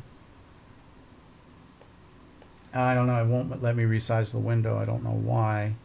But, all right. That's about as big as it'll go. Anyway, there it is. It's nothing terribly exciting. This is the name of the track over here. This is how long each track is. This is the instrument in my MIDI setup. This is the name of each one of the instruments, and then the patch numbers, and then there's actually what I played. And then these dots here are like volume information. These are actual note information, and for example, you would double click on the note information, and then it would give you the note editor, etc., etc. And it's very archaic when I look at it now, but back in the day, man, I cannot tell you how advanced it was for its time. Yeah, so that's OS 9. Maybe we do a little bit of questions from the stream. If anyone has questions on the stream that you want to ask me or Bobby or Manuele or anyone, if you have any questions, we're happy to take a few. Bobby, is there anything else on our... I think we can talk about, where did it go? The repack, the music. Oh, repack. Let's talk about repack. Yes. Right. What do you want to talk about specifically? Well, what are your thoughts? What you know, you only heard. Well, I have a couple of questions. So overall, what did you think? For example, when you saw the trailer, and on the trailer, some of your original music was used, and then it felt like, you know, that it wasn't your original music anymore. It was the same music, but they changed something. Yeah. So overall, how did you feel a little bit about that? And yes, what do you think about it? And maybe what do you think as far as what we have listened? So not so much at the end of the day, like what you would have done maybe differently. Like how would you do a repack? Yeah. Well, to answer how would I do a repack, I mean, that's a whole... Well, I would take exactly what I've done so far up to this point, and then I would kind of, well, maybe do it with a live orchestra, for example, you know, or live overdubs with an orchestra. But to your first question, I suppose I have very mixed feelings. Okay, obviously I'm excited about Pac-Man World 2 Repack. I'm very excited. As far as the music I've heard that they've done so far, yes, some of the music was my original from the original soundtrack, but only just like the shortest little amounts, hardly any. The majority of what they did, they had some other team, I don't know, in maybe Namco, San Francisco, or Japan, I don't know where, redo my music. And I mean, I got to be very, very honest. I do not think they did it justice. I really don't. With all due respect to whoever did that, it sounds very clean and sounds very well put together. But they used the wrong chords. For example, there's one or two places where the melody is over the wrong chord, and it just sounds terrible to the person who wrote the music originally. So the fact that their team didn't have that level of respect for the source material, I find that, I mean, just they should have consulted me. They should have reached out. I reached out to them, and it's very disappointing. And I'll say why. Because I can say with, I don't know, you know what, in the audience, help me with this one. I'm going to say with like 98% accuracy that Pac-Man World 2, without my ego involved, has the best music of any Pac-Man game. And I say this not because I think my music is so great, but because of all the comments say so. People who don't even know me. Look at all the people who have remade my music. How many people have... There's even a guy who arranged it for 30 acoustic guitars. I mean, it's a beloved soundtrack, and they should have reached out, man. It's too important. Now, my hope is that in the actual gameplay, these were just the trailers. My hope is that with the gameplay, maybe, I don't know, maybe they remastered it or did something on top. Like, I don't know. So I don't know enough. Now, I did hear another trailer, and I felt it was better. But you see, for example, they used a section. Remember those drum sounds I was showing you? That is 100% uniquely me. There's literally only one person on earth that can do that, and it's me. Because I'm playing live.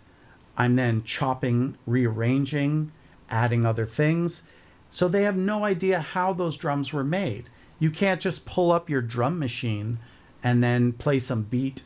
It's literally all about feel. Drums are about feel. And I guess what is missing in the music I heard was the feel.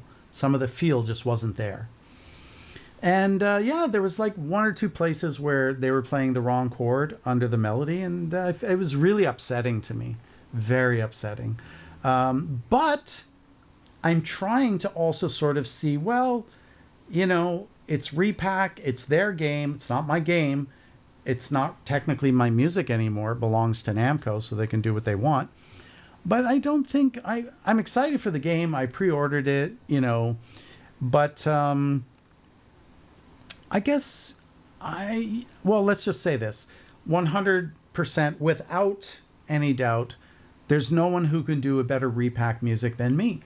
Because I have all the master files. I have the master MIDI data. I have every single sound that went into that game. I played almost all of the drum parts using my own custom samples. That's another thing I failed to mention. Every single time you hear drum kit, those are my custom made drum samples that I made, Not every single time, but most times. So I don't know. I got mixed feelings, man. Like, I just feel that...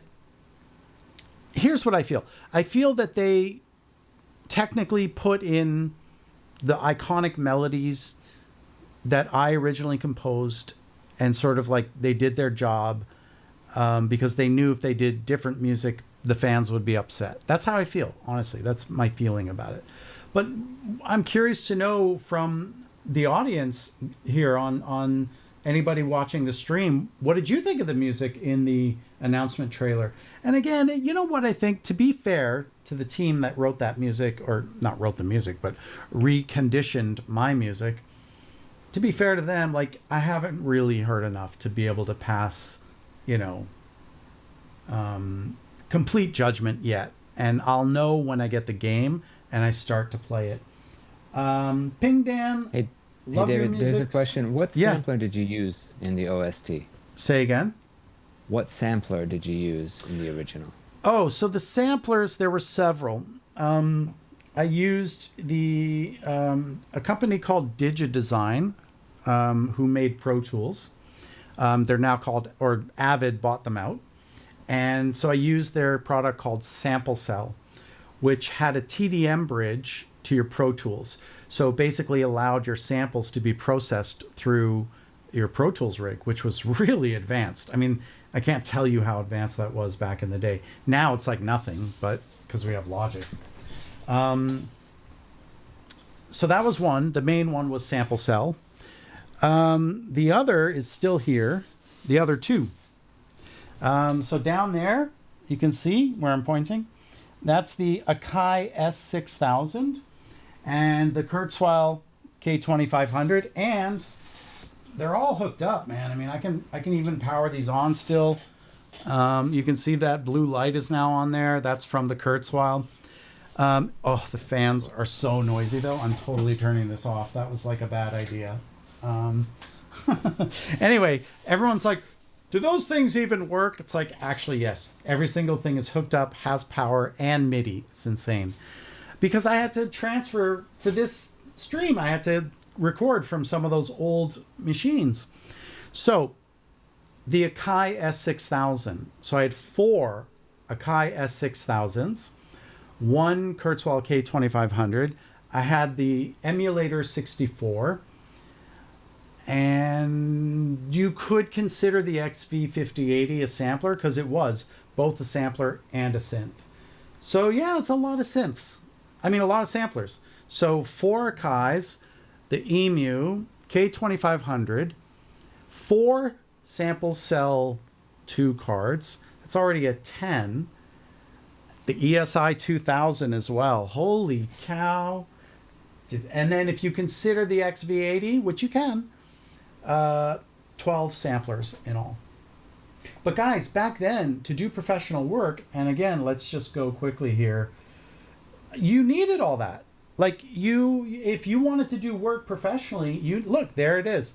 1, 2, 3 of the Akai S6000. You can see the front plate to the bottom one there is missing because it's over here. And you could detach the faceplate. And then I had a 4th one, but I don't see it in the picture. It was the S5000 though, not the 6000. Look, those are all my CD-ROM drives and everything. That's the Super Jupiter, or the Jupiter 8, but rack mounted. Oh, it's hard to see with all that chat overlaid. I'll just give me 1 second here, and I will bring the chat right back, I swear. So there's the ESI 2000, that's the K2500, that's the XV5080. These are all the MIDI interfaces. There's the Virus. It's a synth called the Virus, by the way. It's not an actual virus like a computer virus.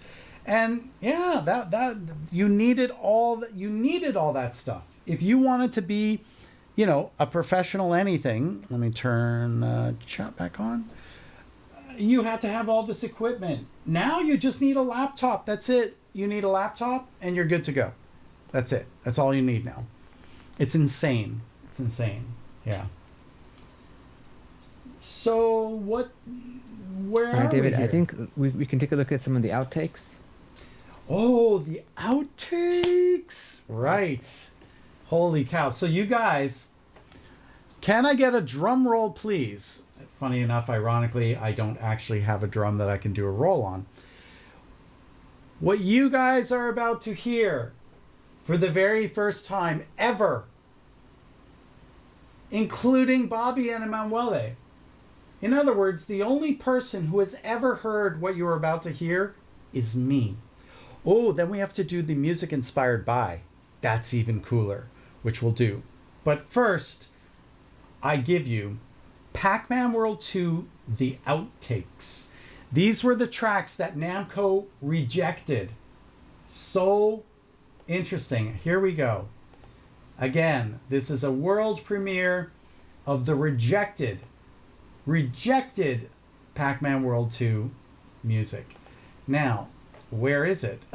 After for all that big introduction. I know where it is. It's just I don't have it in front of me. I need to go where? Into the reboot. Oh man, after all that excitement and then I don't have it handy. I know exactly where it is now. All right, hold on. It's coming, I swear, because now I know precisely where is it. All right, I need to log on to this guy over here and grab this. Go here, and here, and the outtakes. Excellent. All right, guys, and I haven't heard these in forever. So, whoops. Hang on a second here. Let's go. All right, here we go. You're going to hear Rejected music by Namco. These are all the... Now, some of these are like bosses or rewrites that didn't quite make it. There's not a lot of original stuff. What I will say is the lava music. You guys remember all the Into the Volcano? Let's do this quickly. Before I play the outtake for Into the Volcano, let's just refresh our memories, okay, for Into the Volcano. Remember, it's light. It's like taking a stroll in the park, but it's lava.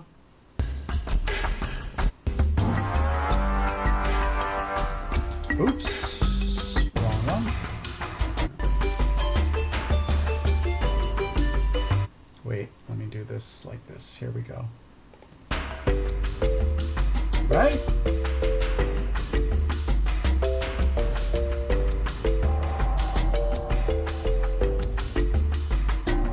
Okay, so that is the original from the original soundtrack. Yes, I now give you the rejected original version. Here it is.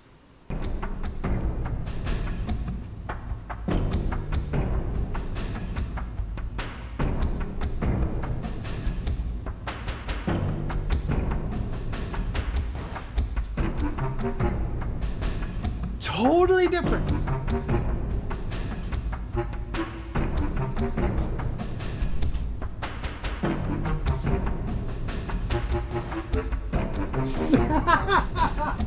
Well, that was the problem. It was a little sad.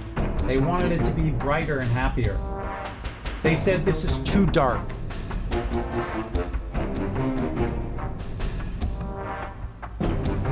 Still a good track though.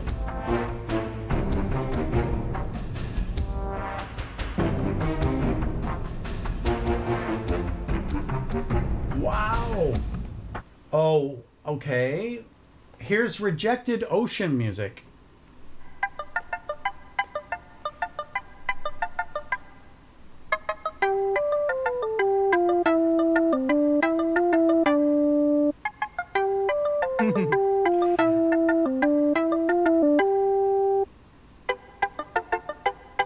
It's so cute and adorable. All right, here is... Oh, Rejected Pond music, but...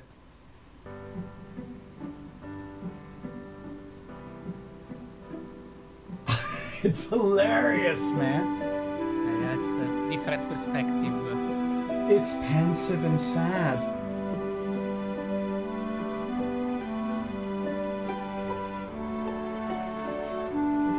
They were like, it's too mellow. Now, let me find, because I know somewhere I have... Oh, man. Oh, I think it's this one. This might be the one. I love this track, and it got rejected. I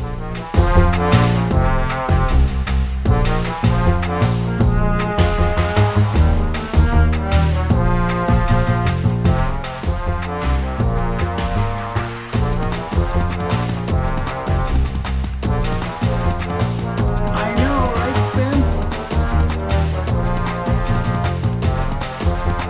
Well, Lisi, there is a whole graveyard of music that gets rejected by these companies.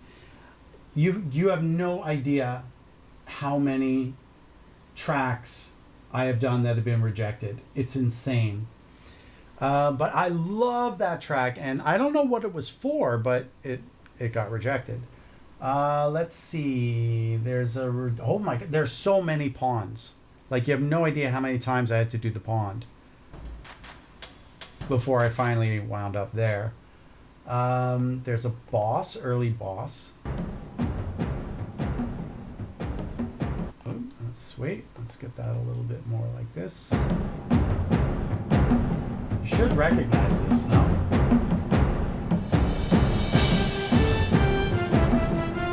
It's the primitive version.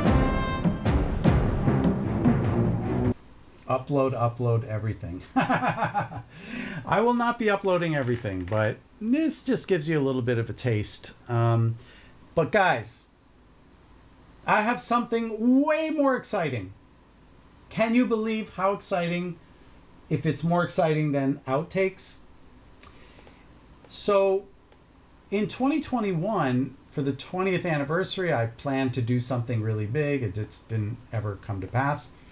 But what I did is I wrote music. You know, some people do music inspired by X, Y, and Z. So I did music inspired by Pac-Man World 2, by the composer of Pac-Man World 2. So you're going to hear original music, and you'll recognize all the instruments, but it's new music that has never, ever, there's only one other person. Well, actually, that's not true, because I did this on a live stream, so you can probably find them. But since then, you guys are hearing it for the first time. All right, so let's do this. I'm looking for, there it is. All right, guys, and I came up with these strange titles. This one is called In the Trees. Wonder what that could be based on.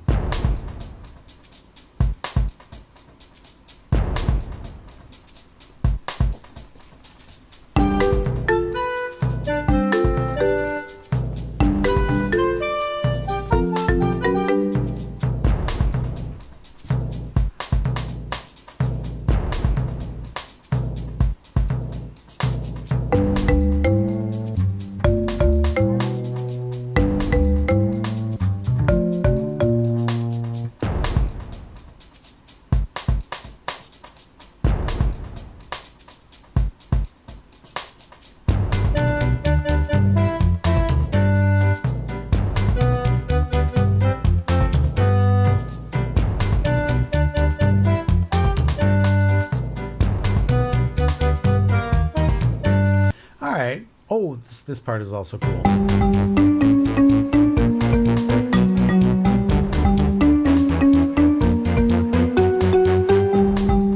Anyway, that's one. Here's another one.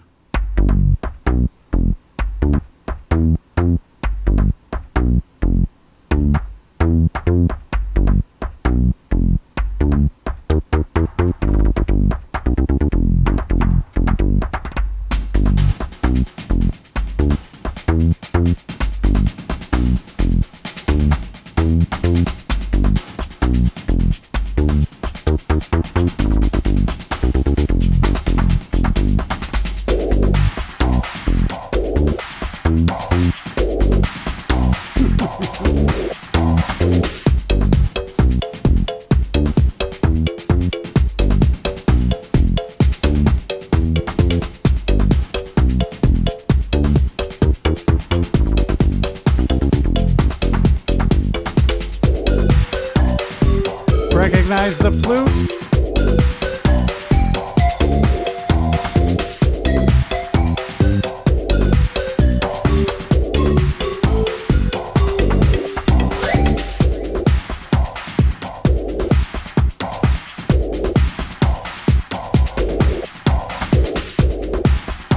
There it is. Yeah, I mean, distorted reality was one of the many sample libraries that, you know, a lot of people had back in the day. And for sure, I definitely used those because they were very otherworldly. And they still sound great, you know. I mean, they're still great. Here's yet another one.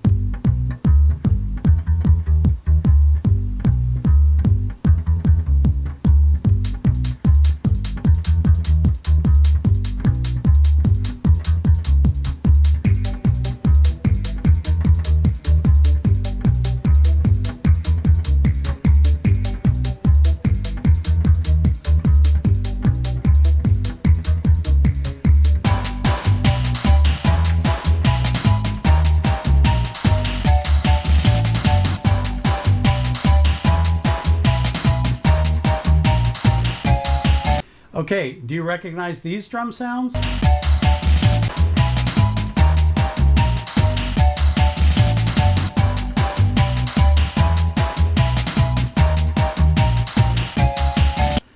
You can't recognize them because every single one of those sounds was made by me, including me hitting a drumstick on a ladder, on a painting ladder.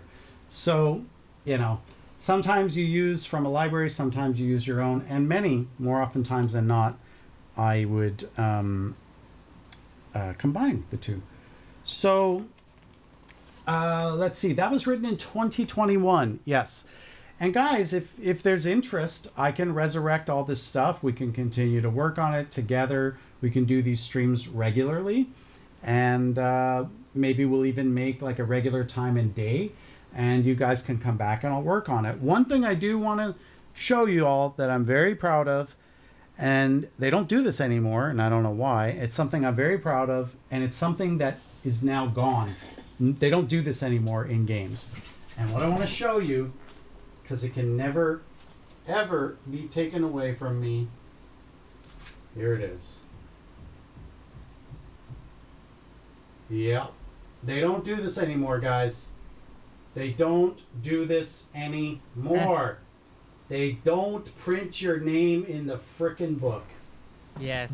Those days are gone. And you want to know how good that would feel? You would do a game and your name would be in there. And when I say they can't take that away from me, it means it's a permanent record. And Jared and I were having a call the other day, and, you know, or we were, sorry, I think in the group chat with Emmanuel and Bobby, and he was saying that the original team on Pac-Man World 1 repack, they didn't credit the composers, apparently. Now, the community got very upset about it, and there was backlash, and I guess they made an addendum, or they updated, made a patch, and then gave them credits in the final digital credit roll or whatever it was. Yeah, well, you know, this is the thing, man. They don't do this anymore. They don't print the books anymore.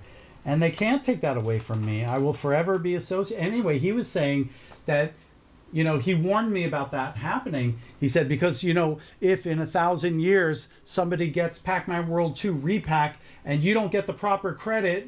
And I thought, well, anybody who cares that much about Pac-Man World 2 in 1,000 years will probably have found this. So anyway, there it is, guys. There's my name. And it felt so damn good. And they don't do that anymore. They don't do that anymore. And it's a very big shame. It's very sad, because especially the artists are the ones that make games what they are, man. You know, can you imagine like Resident Evil 4 without like the most talented artists on earth creating one of the most visually breathtakingly beautiful games ever made? Like, for back in the day when that game came out, RE4, holy cow, man. Don't get me started talking about that game, by the way. It's my favorite game of all time. So how are we doing on the chat? I'm so sorry, guys, if I'm not replying to all of your chats. Do you have advice for a new composer? Oh, do I ever have advice? My advice for new composers is fairly simple. If you want to become a professional composer, artist, lyric writer, doesn't matter, film producer or director, there's only one rule you have to follow, and it's the simplest one of all. Never give up. Literally, just don't give up. I never gave up. And, you know, it was that attitude that brought me eventually to landing things like Pac-Man World 2. You start off small, but always do what you love. See, this is what people don't understand. My very first AAA game was Pitfall 3D. I think there were like 30 other composers that were trying to get that same gig, and they went with me, not because I'm a better composer. It's because I was a better drummer and a composer. Because it's Pitfall 3D. It's jungle. It's tribal.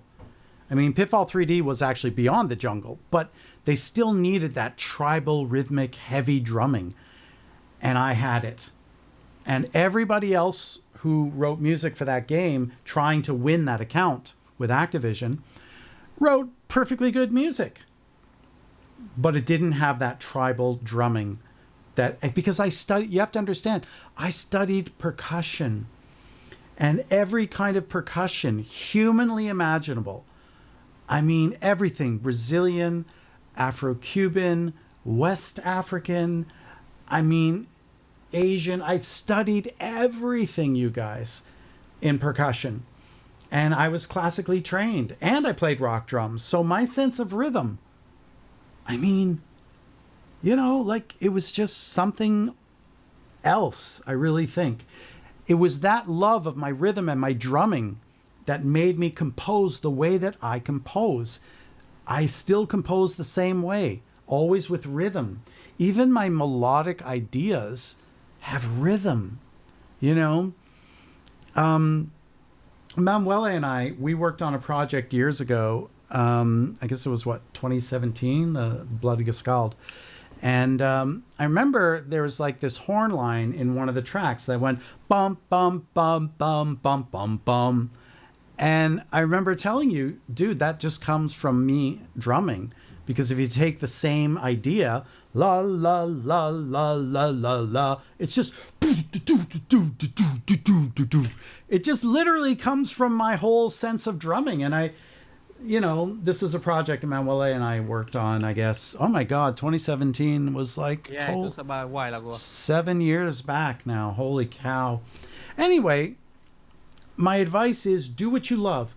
If you write music and you're a violinist, make it based on violin music. Okay?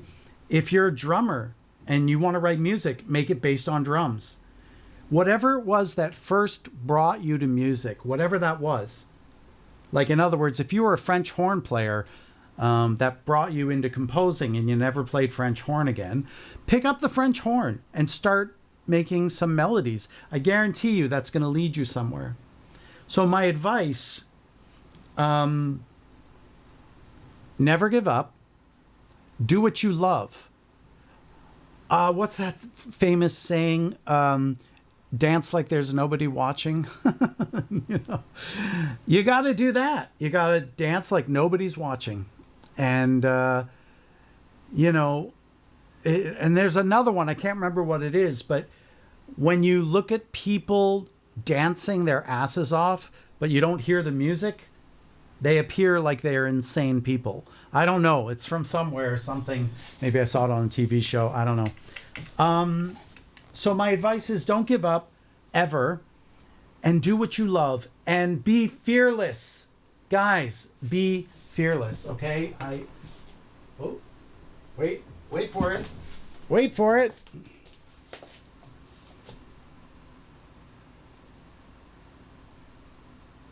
This is a tattoo. And I got that tattoo. It says, fear consumes passion. And because this is a lyric from a song I wrote many, many years ago, Fear Consumes Passion. Because it is only our fear that destroys our passions. Nothing else. It's not anyone else but ourselves. We are our worst enemies. Absolutely. So don't let your fear destroy the passion for what you love. And most importantly, don't listen to the haters. Guys, you can't imagine.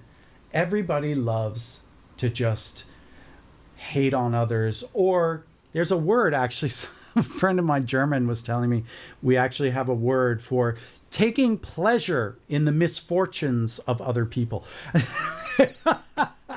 I don't remember the word, but don't be like, there's people like that. Don't get taken down by them. That's my advice. I hope that's good. I hope I'm not too late to ask this question, but for the finalized songs in Pac-Man World 2, did you take some inspiration from music and sound of prior? No. And they sent it to me. They sent me Pac-Man World 1. I refused to listen to it. I refused. That was from Tommy Tallarico. Oh, funny story. So Tommy Tallarico Studios did Pac-Man World 1. he had two other composers under him, but it was done by Tommy Tallarico Studios. And one year, he and I were hanging out at GDC. We're just talking, blah, blah, blah. And he's like, yeah, so what are you working on, Logan? And I'm like, oh, this is awkward. And he's like, why is it awkward? What are you working on? I was like, oh, well, you're going to find out anyway. Pac-Man World 2. And he's like, so you're the motherfucker that got that? And I'm like, I'm the motherfucker that got that. It's my only good, funny Tommy Tallarico story. But, you know, he's a little older than me, but he's a legend. I mean, that guy's like, psh, he's a legend in the industry, man. And every year at GDC and E3, he would have these gold sequin suits. Like, he was such a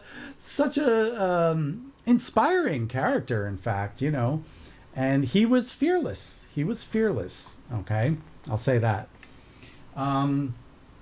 So yeah, it's crazy. That's so no, I did not. I refused to listen to Pac-Man World 1. Refused. And no, I did not take any inspiration from any other games. You know, as a composer, you spend most of your life taking inspiration from other composers. But at a certain point, you have to put it down. Now, inevitably, it will creep back in. But like the Imperial March chords from John Williams, my second chord turned into a jazz chord. And that's how I made it mine. Yeah? Adding jazz to the Imperial March. Oh, you didn't. I always thought the main melody of the game's theme song sounded vaguely similar to the iconic intro of the arcade game. No, I did not. I did not take any inspiration. I was trying to make the most, because you were probably not here for the first half, but they wanted me to make these melodies that would be memorable. So if somebody was taking a shower the next morning, they would still be singing the song from the night before when they were playing the game. That was the directive I got. So people who've done research said he took credit from other... Look, you know what? Composers taking credit for the work of other people is time-honored tradition, man. It's just something that is done. And if you're on the other side, you understand why that has to happen. It's not evil at all. And I can explain it to you. I was once working on a project that was so big, I just literally didn't have time. Well, okay, look, I hired several sound designers on Pac-Man World 2 because I didn't have the time to do it all myself. But it was my gig, okay? These were people who were very fortunate to even get a position. And I'm not obligated to give them credit because at the end of the day, everything they're doing is what I can do it anyway. It's just literally the only thing I don't have is the time. I can definitely say with 100% certainty, I have never, ever had a ghostwriter for me. Never. So 100% of everything you've ever heard is 100% mine. No exceptions to this. None. There's one little, it's not even. It's just this friend of mine once played me this thing and I always remembered it. But we were 15 years old. 15 years old. What do you want? And I somehow still remembered the riff, you know, which became one of the main ideas. I didn't use exactly the riff. Became one of the main ideas I used in Legion, The Legend of Excalibur. But we were 15 years old. We were jamming on guitar. And I'm like, oh, I like that. It's like, oh, it just goes like this. And I'm like this? Yeah. And then I remembered it. What do you want? Yeah, listen, man. Composers look, do you think Hans Zimmer honestly can write music as well as he does? I mean, I don't think so. I think he has I know for a fact, he's got a massive team. It's not he's the greatest. I think in 10,000 years, he will still be remembered. But as a pure raw composer, I'm sorry. It's just like Bernard Herrmann can bury Hans Zimmer alive. You know what I'm saying? There's just so many other. John Williams can bury just about anybody alive. Okay. Bach buries everybody alive, you know? I mean, I'm like this big on the scale. I'm like a little ant, you know? And I love Hans Zimmer. I love everything that he has put out. Gladiator is still one of my favorite soundtracks of all time and probably always will be. But I personally know people who worked at Media Ventures, his big conglomerate. And it's just how the Hollywood system goes. And there's nothing wrong with it. I don't feel it's like some injustice that has been done. But in the end, these two guys at his studio, they got credit for doing the music in Pac-Man World 1, right? So all is well that ends well. Am I right? So what else, guys? Anything else before we wrap things up? Bobby, are we about at wrap-up time? I think, yeah. I think this is the time we're at a little bit over 2 hours. I think we should save some things for the next several streams. So guys, so we have a lot to go over. There's a lot to go over, yeah. And I'm so happy. This went so well, you guys. And literally, without you, you know what's so funny? I streamed for about 3 years, and I could never get an audience or a chat like this. Bobby, you were there. Right. You were there. Yeah. I never got even close to what we have now. And this is what I was trying to build towards. Man, if I had known this sooner, I would have just cracked open the Pac-Man sooner. So, well, anyway, guys, wondering the same question too. What was the question? Have you ever played the E3 2001 demo? Which E3 2001 demo are you talking about? I know that my music was featured in the E3 2001 demo. Yeah, that was always my music. In fact, I was there at the Namco booth playing the demo with my music in it. And I have a photo of that. I even had little dreadlocks. I was trying to grow dreadlocks. Don't ask me why. Really, really kind of funny. Yeah, it was all my music in the 2001 demo. And I have a photo. Oh, man, I should find the photo for the next one, yeah? But I have a photo of me at the Namco booth. And yeah, so yes, that was all my music. What can you tell us about the E3 demo? Well, we're kind of trying to wrap it up. I can't tell you much other than I was there. I have a photo of me in leather pants and like dreadlocks, being very Hollywood, I suppose. What do you want? I was 30. Guys, listen. This has been so much fun. I cannot wait to do this again. Now, I want to vote from everybody in the audience there. Just vote. Do you want a regular scheduled Pac-Man World stream? So like every week at the same time so that you know, and is it around this time? Is this the preferred time? And Bobby and Emanuele can vote as well. Answers yes. Sure. Seconding. I think so, yeah. Okay, great time for you. All right, cool. Well, listen, for everybody who came tonight, I'm so sorry if I didn't answer all the questions. But I can safely say I'll be here, same time, same place next week. All right? And we'll continue the party. And I think, Bobby, Emanuele, and I will come up with sort of a loose format. So we'll make it a certain length of time. I think we can spend a certain amount of time, playing the old classics and exposing more of the rebuild. I think we can spend a little bit of time me repacking. So actually, how would I do it better? Yeah. And a bit of time doing those original, like pull up those original tracks I was working on. And I'll write some new music based on Pac-Man. It'll be so much fun. Guys, this has been so wonderful. You're welcome for me sharing my stories. And guys, this is all only possible because of you guys, because you love the music still. So on behalf of me and my team at Orb Soundworks, the two best guys on planet Earth, giving an Orb Soundworks here, a little shout out here. Guys, thank you so much for coming. I don't even want to sign off. I'm so happy. But I guess that's it. Oh, you know what we got to do, Bobby? we gotta get my end credits music. Because it's been broken. I cannot tell you how long it's been broken. Where is it? Here it is. Wait, I'll be right back, I swear.